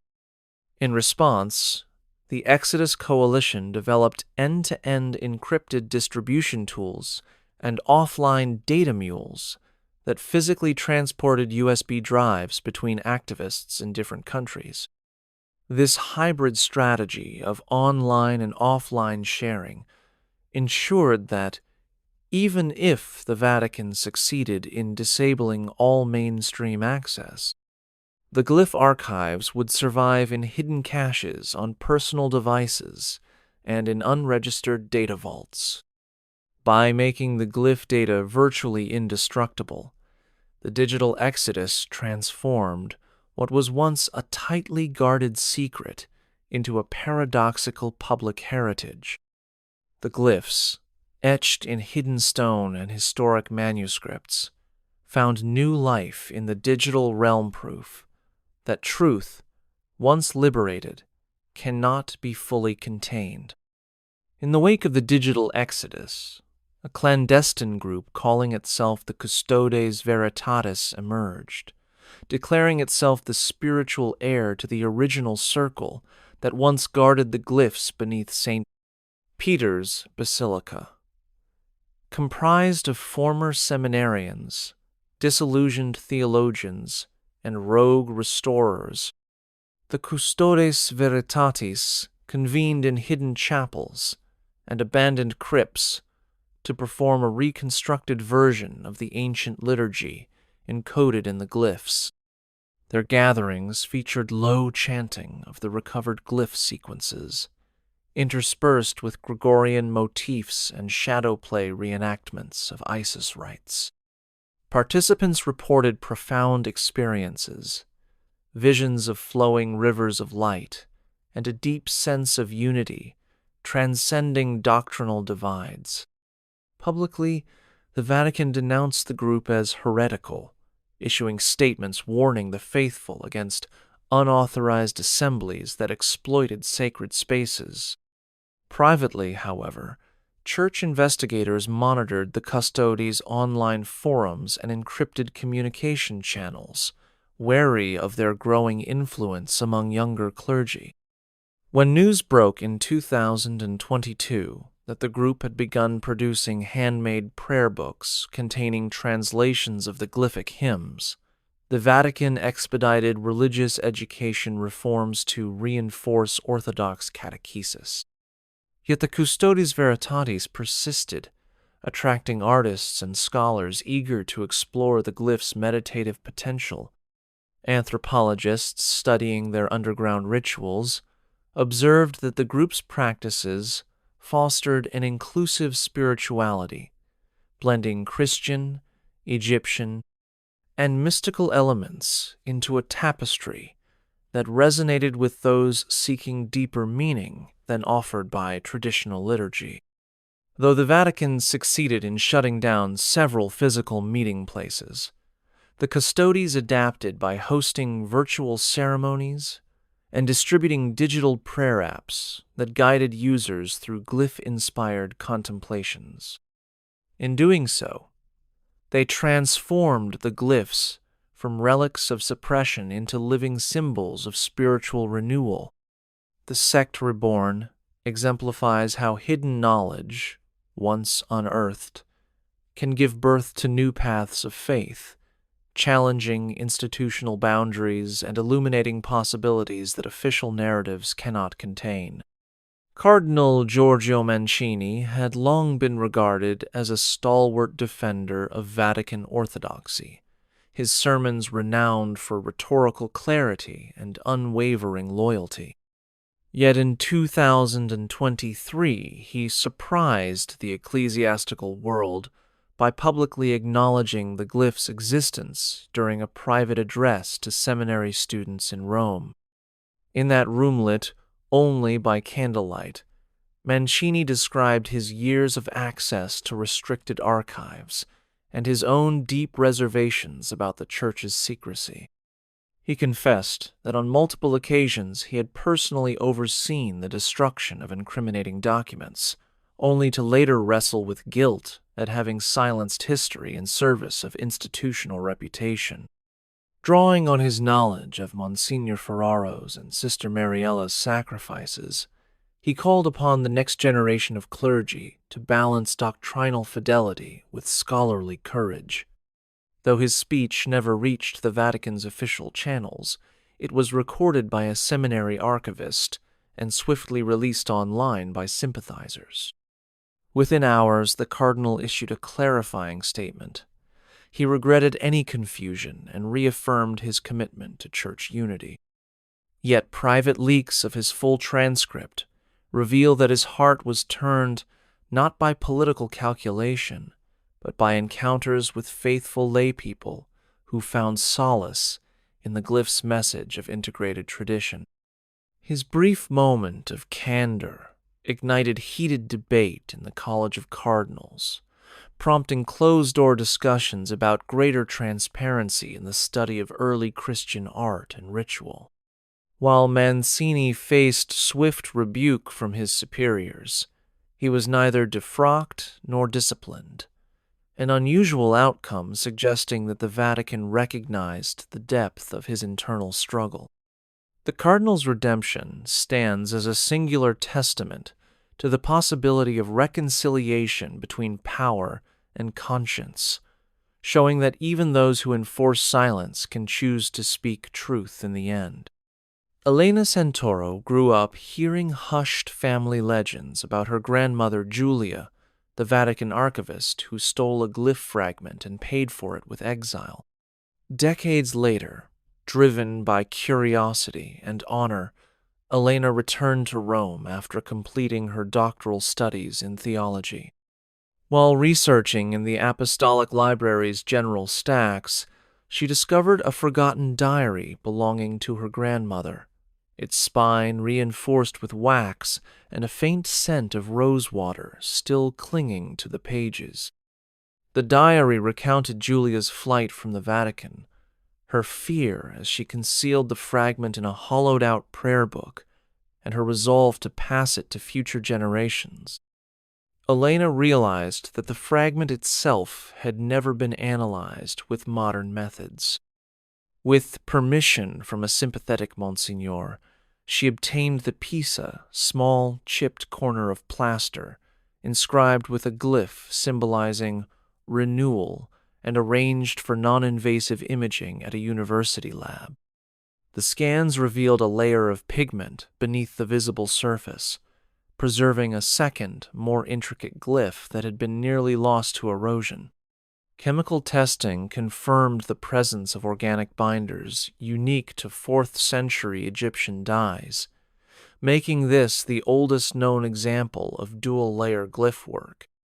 Elena's publication of these findings in an independent journal sparked renewed scholarly interest and provided empirical proof that the Vatican's concealment had cost the world critical historical insights. Yet she faced institutional resistance. Requests to examine related fragments were denied, and her academic appointments came under review. Despite these obstacles, Elena persevered, founding an online archive to share high-resolution images of her grandmother's fragment, ensuring that Julia's act of defiance finally yielded public knowledge. The archivist's daughter thus embodies the power of personal legacy and modern science to redeem stolen history, transforming a single fragment into a bridge between past secrecy and future scholarship. When leaked documents revealed that the Vatican had secretly convened a judicial panel in 1964 to prosecute individuals involved with the glyphs, a modern reenactment emerged in 2024 to honor those silenced voices. Sponsored by independent historians and legal scholars, the Trial of Shadows took place in the vaulted hall of a decommissioned church in Florence. Participants assumed the roles of key figuresque scholars, cardinals, and whistleblowers using actual trial records, transcripts, and witness testimonies discovered over decades of research. The mock courtroom recreated the atmosphere of secrecy and intimidation described in original tribunal notes. A hidden jury seated behind curtains, accusatory questions laced with threats of excommunication, and the chilling decree that knowledge itself is heresy. As defendants recounted their persecution, loss of positions, forced transfers, destroyed manuscripts, the audience witnessed the human toll of institutional suppression. Prosecutors argued that the glyphs threatened doctrinal purity, while defense counsel insisted on the moral imperative to uncover historical truth. The reenactment concluded with an audience vote that overwhelmingly acquitted the scholars, symbolically restoring their reputations. Press coverage of the trial ignited public debate in Italy and beyond, leading to renewed calls for a formal Vatican inquiry. Though the Holy See issued a statement reaffirming respect for academic freedom, it stopped short of acknowledging any wrongdoing. Nonetheless, the Trial of Shadows demonstrated the enduring power of collective memory to challenge official silence. By dramatizing a chapter of hidden history, it honored the courage of individuals like Julia Santoro and Dr. Celeste Moreau, ensuring that their sacrifices would not be forgotten. The event underscored that while stone carvings can be concealed and parchments erased, the human longing for truth remains irrepressible, capable of summoning light into even the darkest recesses of power. A century-old miracle recorded in the Vatican archives was long regarded as a testament to divine intervention. In 1922, a stained glass window in the chapel of the Crucifix reportedly wept tears of crimson resin, which onlookers claimed possessed healing properties.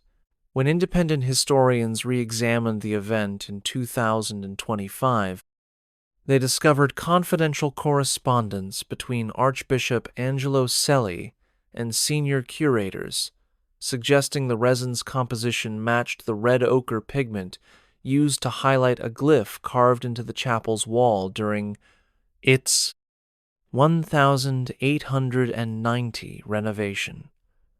According to these letters, the glypha stylized scarab cradling an anquaz, concealed beneath layers of plaster, until a skilled restorer inadvertently exposed it. Shortly thereafter, resin from a nearby niche seeped through the stone, giving rise to the miracle of the weeping window.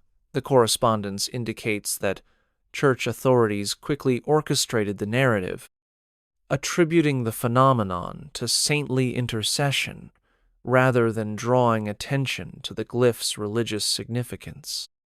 Subsequent analyses of preserved resin samples by a Swiss laboratory in 2026 confirmed trace elements of lapis, lazuli, dust, and human albumin, materials consistent with clandestine restoration practices rather than natural sources.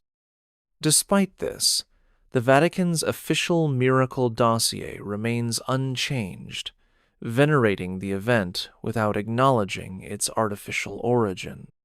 When a group of veteran restorers attempted to publish these findings in a peer-reviewed journal, they faced immediate legal threats and professional censure. Yet their suppressed articles circulated in academic circles, exposing the layers of artifice behind the cherished miracle. Re-examining this event forces a re-evaluation of faith's intersection with institutional storytelling, suggesting that at times the Church's greatest wonders were crafted not by divine hand, but by deliberate human design to veil deeper mysteries. The miracle revisited thus stands as a provocative reminder that true belief may emerge not from unquestioned marvel, but from the courage to uncover and confront hidden truths. Dr. Esther Valenti was once a rising star in the field of Coptic studies, her groundbreaking thesis on early Christian syncretism earning her a prestigious research fellowship at the Pontifical Oriental Institute. Yet when she published evidence in 2023 linking the glyphs beneath St. Peter's Basilica to a lost Coptic gospel, she found herself summoned to a private hearing by the Congregation for the Doctrine of the Faith. There, panel members confronted her with demands to recant her interpretations, alleging that her work undermined the unity of Christian teaching. Valenti refused, insisting that scholarly integrity required full disclosure of historical facts, however inconvenient. Within weeks, she received formal notice of excommunication stripped of her ecclesiastical privileges, forbidden to lecture in Catholic institutions, and denied access to Vatican archives. Her letter of censure cited persistent dissemination of heterodox theories, but contained no specific rebuttal of her findings. Undeterred, Valenti turned to secular universities and online platforms, publishing her research in open-access journals and delivering lectures to packed auditoriums of students and independent scholars. Her most recent paper, co-authored with a geologist and a linguist, demonstrated that pigment samples from the necropolis bore chemical signatures matching Coptic inks used in 4th century Egyptian manuscripts evidence, strongly supporting her thesis of direct transmission. Public support for Valenti's work grew, prompting petitions signed by thousands of academics and faithful alike demanding her reinstatement. In response, the Vatican issued a brief statement reaffirming its commitment to sound doctrine while leaving Valenti's status unchanged. Today, she continues her research from an independent fellowship funded by private donors, offering virtual seminars that blend rigorous science with heartfelt reverence for the faith's diverse roots. The excommunicated scholar stands as a testament to the cost of intellectual courage and the resilience of truth when confronted by institutional power. Bishop Aurelius Constantinus, elected pope in 681 but deposed within months, has become a footnote in church history, his brief tenure erased from many official lists, yet surviving fragments of his private correspondence hint that he alone among early pontiffs dared to investigate rumors of strange carvings beneath Old St. Peter's. According to a letter discovered in a remote archive near Ravenna, Constantinus received reports from a deacon who witnessed glyphs etched into the catacomb wall symbols that seemed to pulse with an otherworldly light. Rather than condemn the deacon, the Pope summoned him to Rome and ordered a secret survey of the crypts. When the surveyors returned in awe of the inscriptions, Constantinus wrote that he felt the foundation of faith tremble beneath my feet. His response, as recorded in his own hand, was to commission a small team of trusted clerics to study the glyphs and codify their meaning. But before their work could reach fruition, political rivals among the Byzantine nobility orchestrated his removal. Constantinus was forced into exile on the island of Chia, his records seized and hidden in the papal archives. Modern paleographers have authenticated his handwriting on the Ravenna letter and have identified references to the Book of Shadows in marginal notations, likely the Codex containing transcriptions of the glyphs. Although the Vatican's official catalogue lists only 2 brief correspondences from Constantinus's reign, recent codicological analysis has revealed erased entries in later registers, suggesting deliberate expunction. Historians now believe that had his commission succeeded, the early Church might have integrated the glyphs' symbolism into Christian doctrine, potentially averting centuries of conflict over their suppression. The forgotten Pope thus stands as a tragic figure, a leader who sought to bridge hidden wisdom and revealed truth, only to be cast aside and remembered only by the faint echo of scratched symbols in stone. In a dusty vault at the Vatican Museums, conservator Marcella Leone uncovered a papyrus scroll fragment bearing a ritual invocation titled The Breath of Osiris.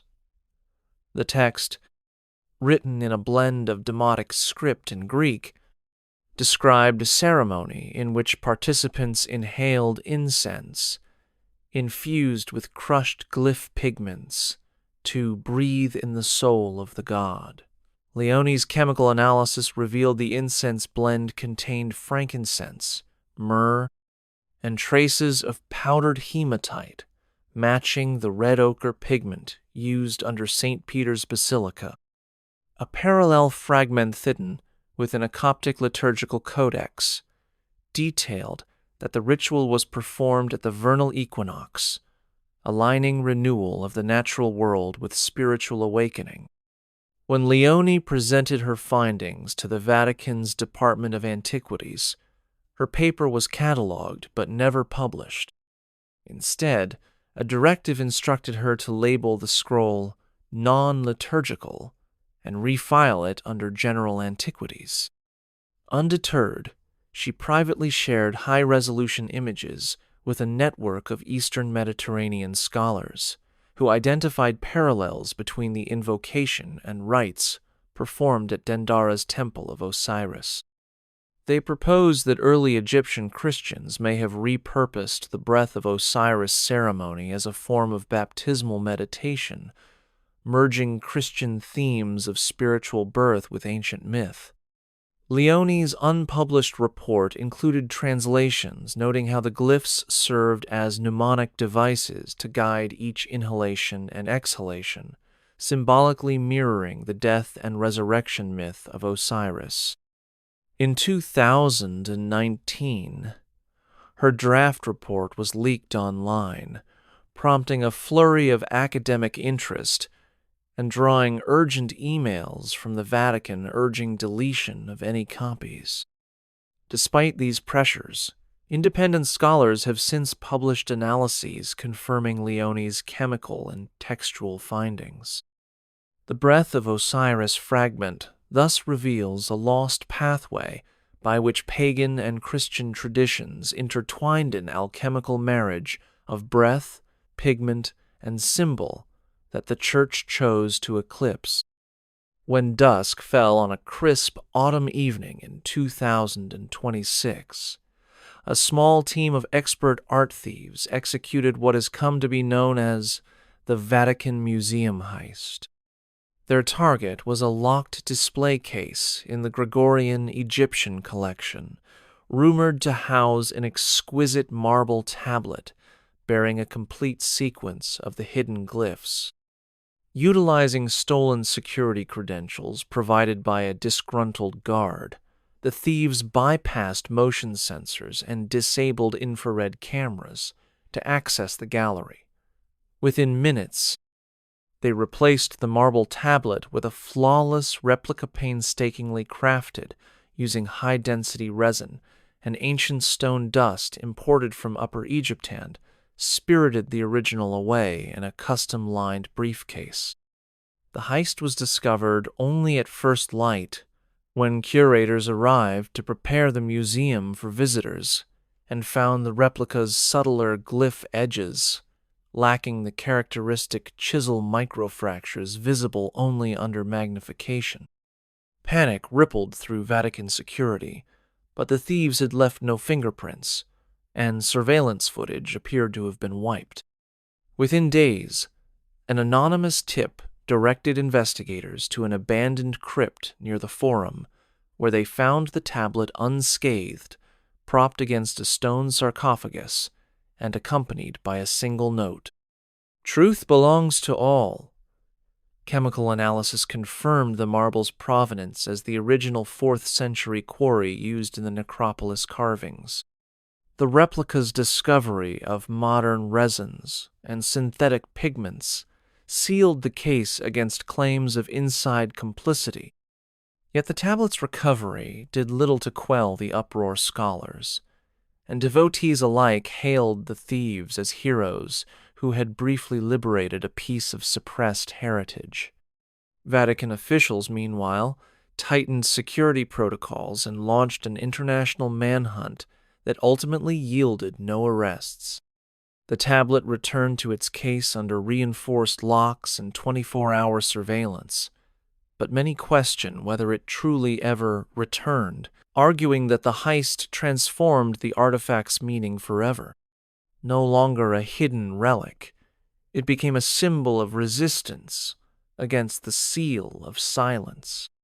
Cardinal Emilio Donati carried the weight of countless secrets when he penned his final confession in 2030, entrusting it to a sealed dossier intended for posthumous release. In it, he admitted that during his tenure as prefect of the Vatican Library in the 1980s, he had overseen the systematic destruction of dozens of glyph-bearing manuscripts. He described how, under pressure from higher authorities, he personally supervised the shredding of brittle vellum pages and the immersion of fragile fragments in acid to ensure no reconstruction would ever be possible. Donati's words reveal his torment. He believed he was safeguarding the unity of the Church, yet found himself haunted by the echo of voices he had silenced. He confessed that on nights when the Basilica slept, he would wander its empty halls, listening for the faint pulse of chiseled stone, praying for forgiveness.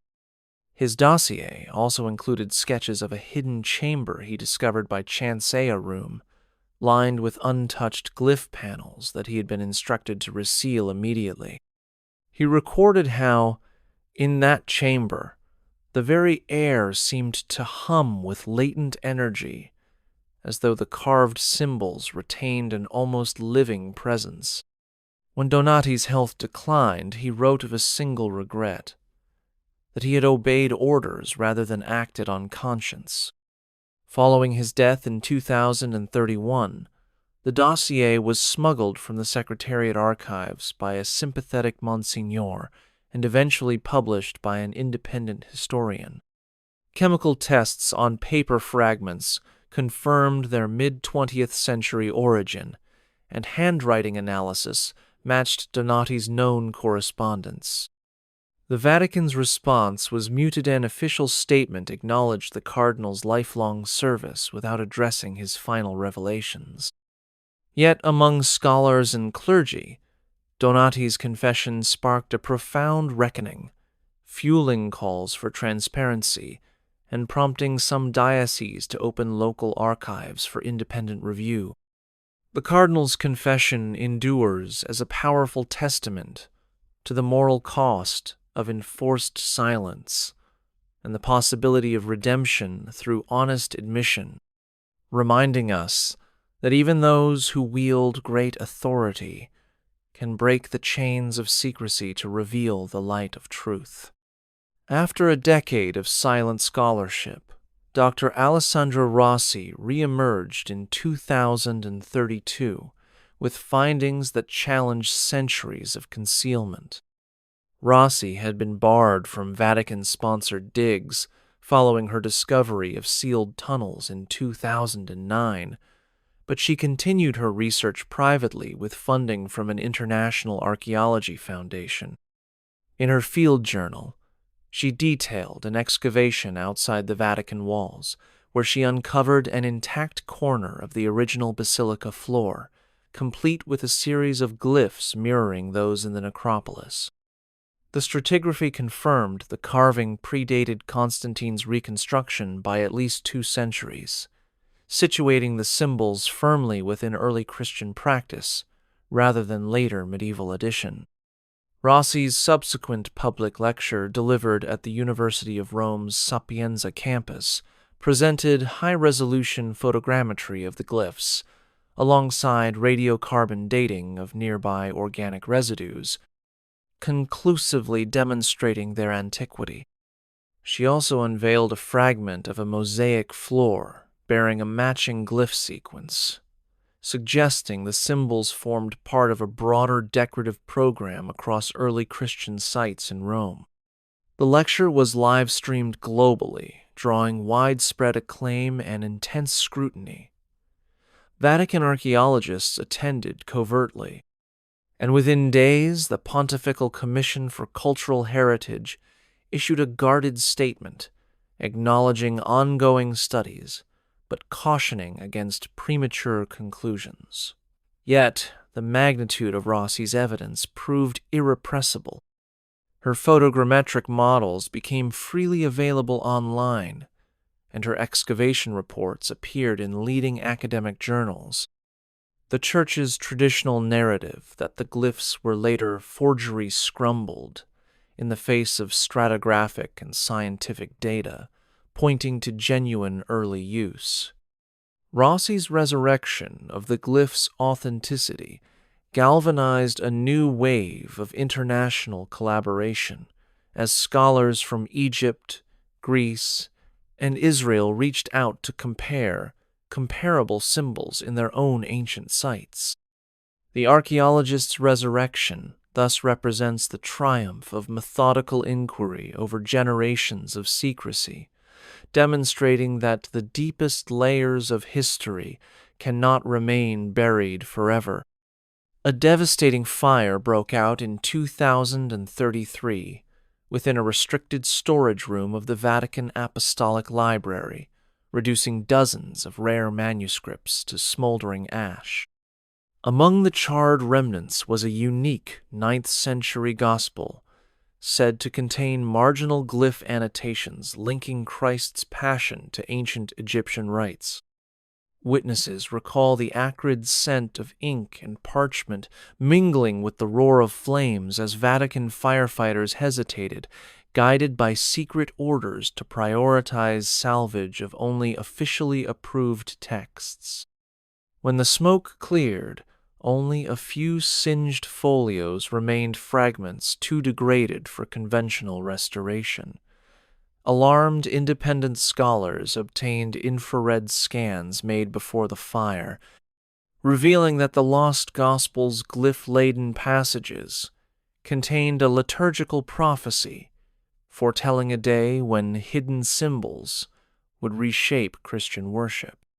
Behind closed doors, Vatican conservators referred to the blaze as an unfortunate accident caused by faulty wiring. Yet, internal emails leaked in 2035 describe a directive to ensure that no glyph-bearing manuscripts survived, unlike other burned texts chosen for restoration. DNA analysis of the ash by a third-party lab identified soot particles fused with lapis lazuli, thus confirming the Gospel's unique pigment composition. Surviving fragments housed at the Bibliotheca Ambrosiana confirm that the original text incorporated interpretive glosses using the same scarlet waters imagery found beneath St. Peter's. The loss of this gospel remains a profound blow to understanding the glyphs' theological context. Yet it also fueled a renewed international effort to recover parallel copies rumored to exist in private Coptic and Ethiopian collections. The Vatican's silence on the fire's true circumstances further deepened suspicions of deliberate containment. The Gospel in Flames thus stands as a stark symbol of knowledge destroyed to preserve orthodoxy, a sacrificial casualty in a centuries-long contest between revelation and concealment. In a dimly lit chamber beneath the Vatican Library, a clandestine gathering known only as the Council of Shadows convened in secrecy whenever whispers of the glyphs threatened to spill into the open. Comprised of senior curators, archivists, doctrinal theologians, and a handful of trusted Swiss guards, the council met at irregular intervals to assess new discoveries and coordinate their suppression. Their proceedings, recorded in ciphers and hidden in duplicate ledgers, reveal a bureaucratic machinery as meticulous as it was merciless. When Dr. Alessandra Rossi announced her 2,032 findings about pre-Constantinian floorglyphs, it was this council that swiftly issued the internal decree to reclassify her excavation reports as reserved for papal review and to embargo any further publication. Similarly, when Project Exodus mirrored leaked archives of glyph images online, the council marshaled legal teams to issue takedown notices under Vatican broadcasting privileges. Minutes from a 1,997 session, unearthed in part by investigative journalists, describe heated debate over whether to allow limited academic access to select glyph fragments, ultimately deciding against it for fear of theological contamination. The council's strategies ranged from forging provenance documents to discredit dissenting scholars with quiet reassignments or funding cuts. Yet even as they fortified their walls of silence, rogue members occasionally smuggled out fragments an act, one diarist called holy betrayal. Over centuries, the Council of Shadows became the Church's unseen bulwark, shaping the narrative by deciding which artifacts to preserve, which to destroy, and which to conceal forever. Their legacy is etched, not in grand pronouncements, but in the absences. Blank spaces on manuscript catalogs, sealed passages beneath cathedrals, and the lingering sense that something vital remains just out of view. A turning point arrived in 2035, when an international consortium of scholars and media outlets coordinated the simultaneous publication of a comprehensive dossier on the Vatican glyphs. Titled The Hidden Stones of Peter, the dossier collated decades of research photogrammetric scans, chemical analyses, eyewitness accounts, and leaked tribunal records into a single digital anthology free for public download. Within hours, social media and mainstream news networks lit up with headlines questioning the Church's narrative. Demonstrations sprung up outside the Vatican, not of anger, but of demand. Pilgrims carried printed glyph reconstructions, urging the Pope to acknowledge the buried history. In response, the Vatican issued a formal communiqué expressing deep concern over the premature dissemination of unverified materials while quietly assembling a task force to review the dossier's claims. Yet the force of public opinion proved irresistible. Universities hosted open forums, museum exhibitions featured interactive glyph displays, and theologians debated the implications on live television. Even some bishops publicly admitted they had never heard of the glyphs, underscoring how successfully the Council of Shadows had concealed them. Polls indicated that a majority of practicing Catholics believe the Vatican should grant controlled access to the glyph sites for scientific study. Facing mounting pressure, the Secretariat of State announced plans to digitize the entire necropolis and release limited excerpts under academic license. Though critics argued this amounted to mere window dressing, many saw it as an unprecedented concession. The public reckoning marked the moment when the glyphs, once entombed beneath layers of stone and secrecy, emerged into collective consciousness.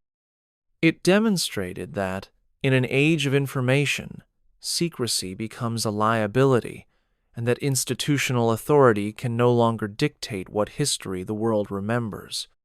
After centuries carved in cold stone, the glyphs began to assert themselves in unexpected ways. Walls restored with modern mortar developed fine hairline cracks that revealed hidden symbols overnight. Dust accumulated in certain catacomb niches, organized itself into familiar patterns after sweeping. And in 2037, a visiting art historian photographed a glyph impression, blooming on a visiting scholar's palm after contact with a carved limestone fragment. Dubbed the living glyph, these phenomena suggested that the symbols were not inert relics, but carried a presence that responded to human touch and environmental change. Scholars who witnessed these occurrences described sensations of warmth, faint humming vibrations, and sudden gusts of cool air despite sealed chambers.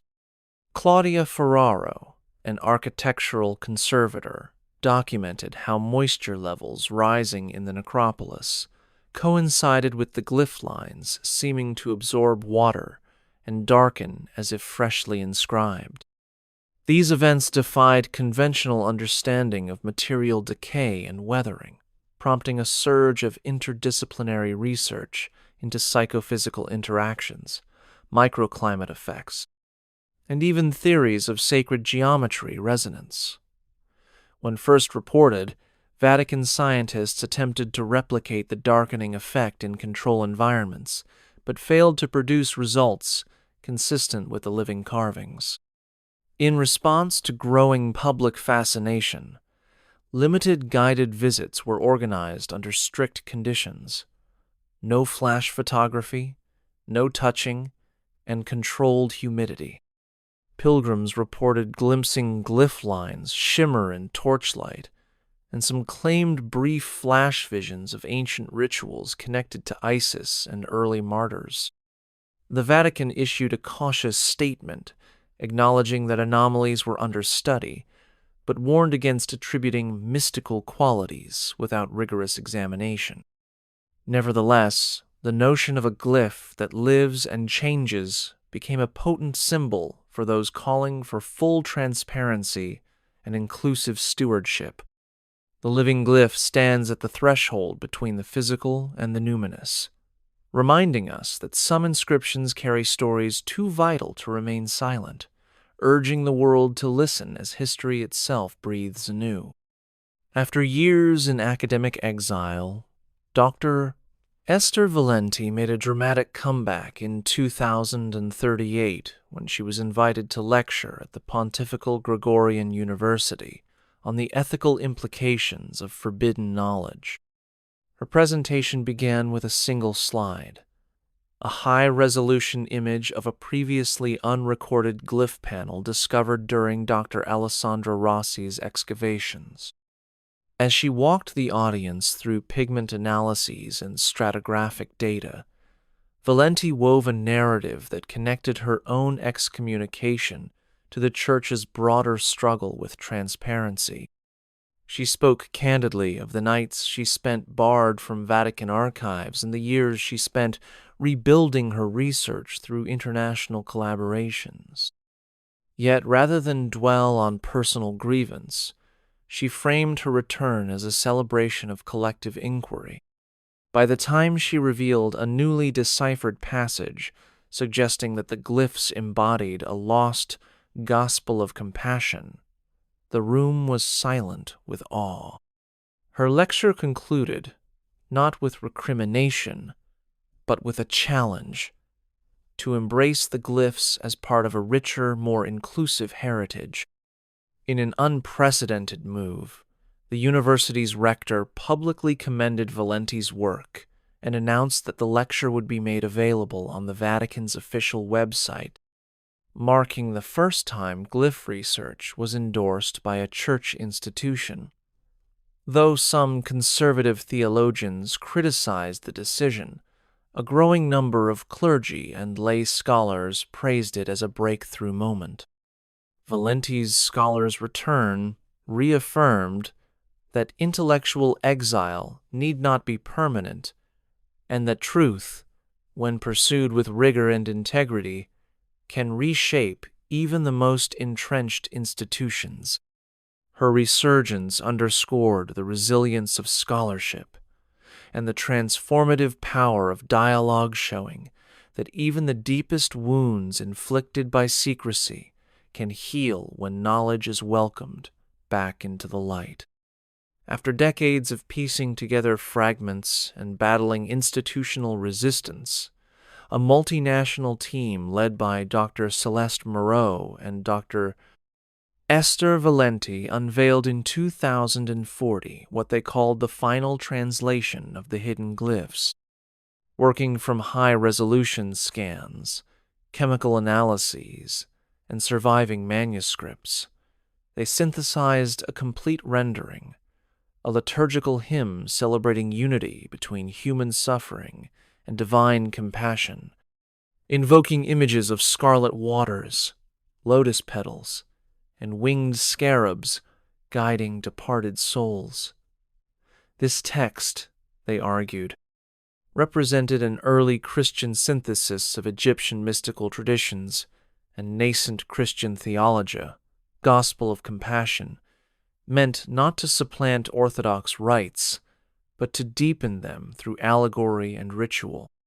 Published simultaneously in peer-reviewed journals of theology, archaeology, and comparative religion, the translation included extensive commentary on linguistic variants and pigment-based dating that placed its composition in the late 4th century.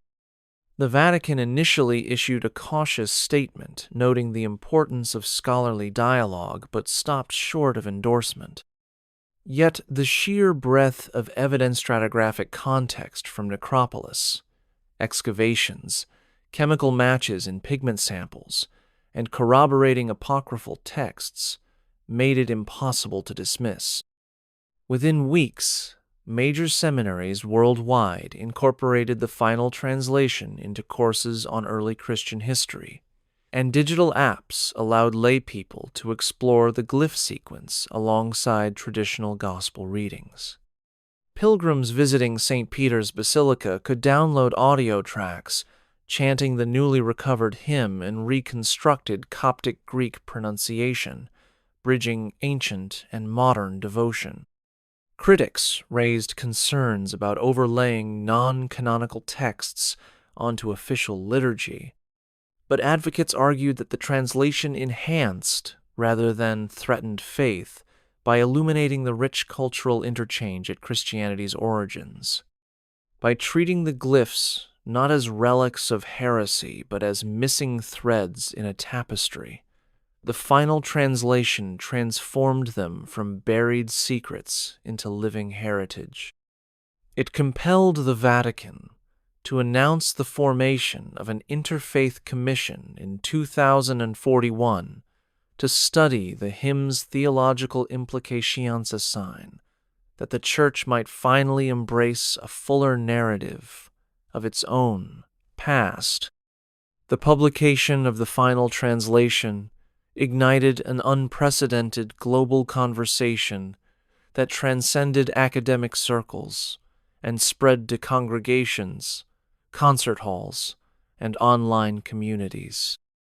In Paris, a cathedral choir integrated the translated hymn into an evening service, prompting tears from worshippers moved by the fusion of ancient Egyptian imagery with familiar Christian themes. In Cairo, Coptic leaders praised the translation as a long overdue acknowledgement of their ancestors' contributions to the faith, while Egyptian scholars hosted symposiums comparing the glyph hymn to temple inscriptions at Dendara and Philae. Major news outlets ran in-depth features exploring how the glyphs reframed the narrative of Christianity's formative centuries, interviewing historians who described the discovery as akin to finding a missing chapter in the history of Western spirituality. In the United States, Protestant seminaries held ecumenical panels, debating whether to incorporate the hymn into liturgy or commemorate it as a historical artifact, with some communities choosing to celebrate an annual Festival of Compassion, singing the glyph hymn alongside beloved hymns. Digital platforms saw a surge in user-generated content. Musicians composed new arrangements. Visual artists created interpretations blending Coptic art with modern media, and podcasters launched series exploring each verse's meaning.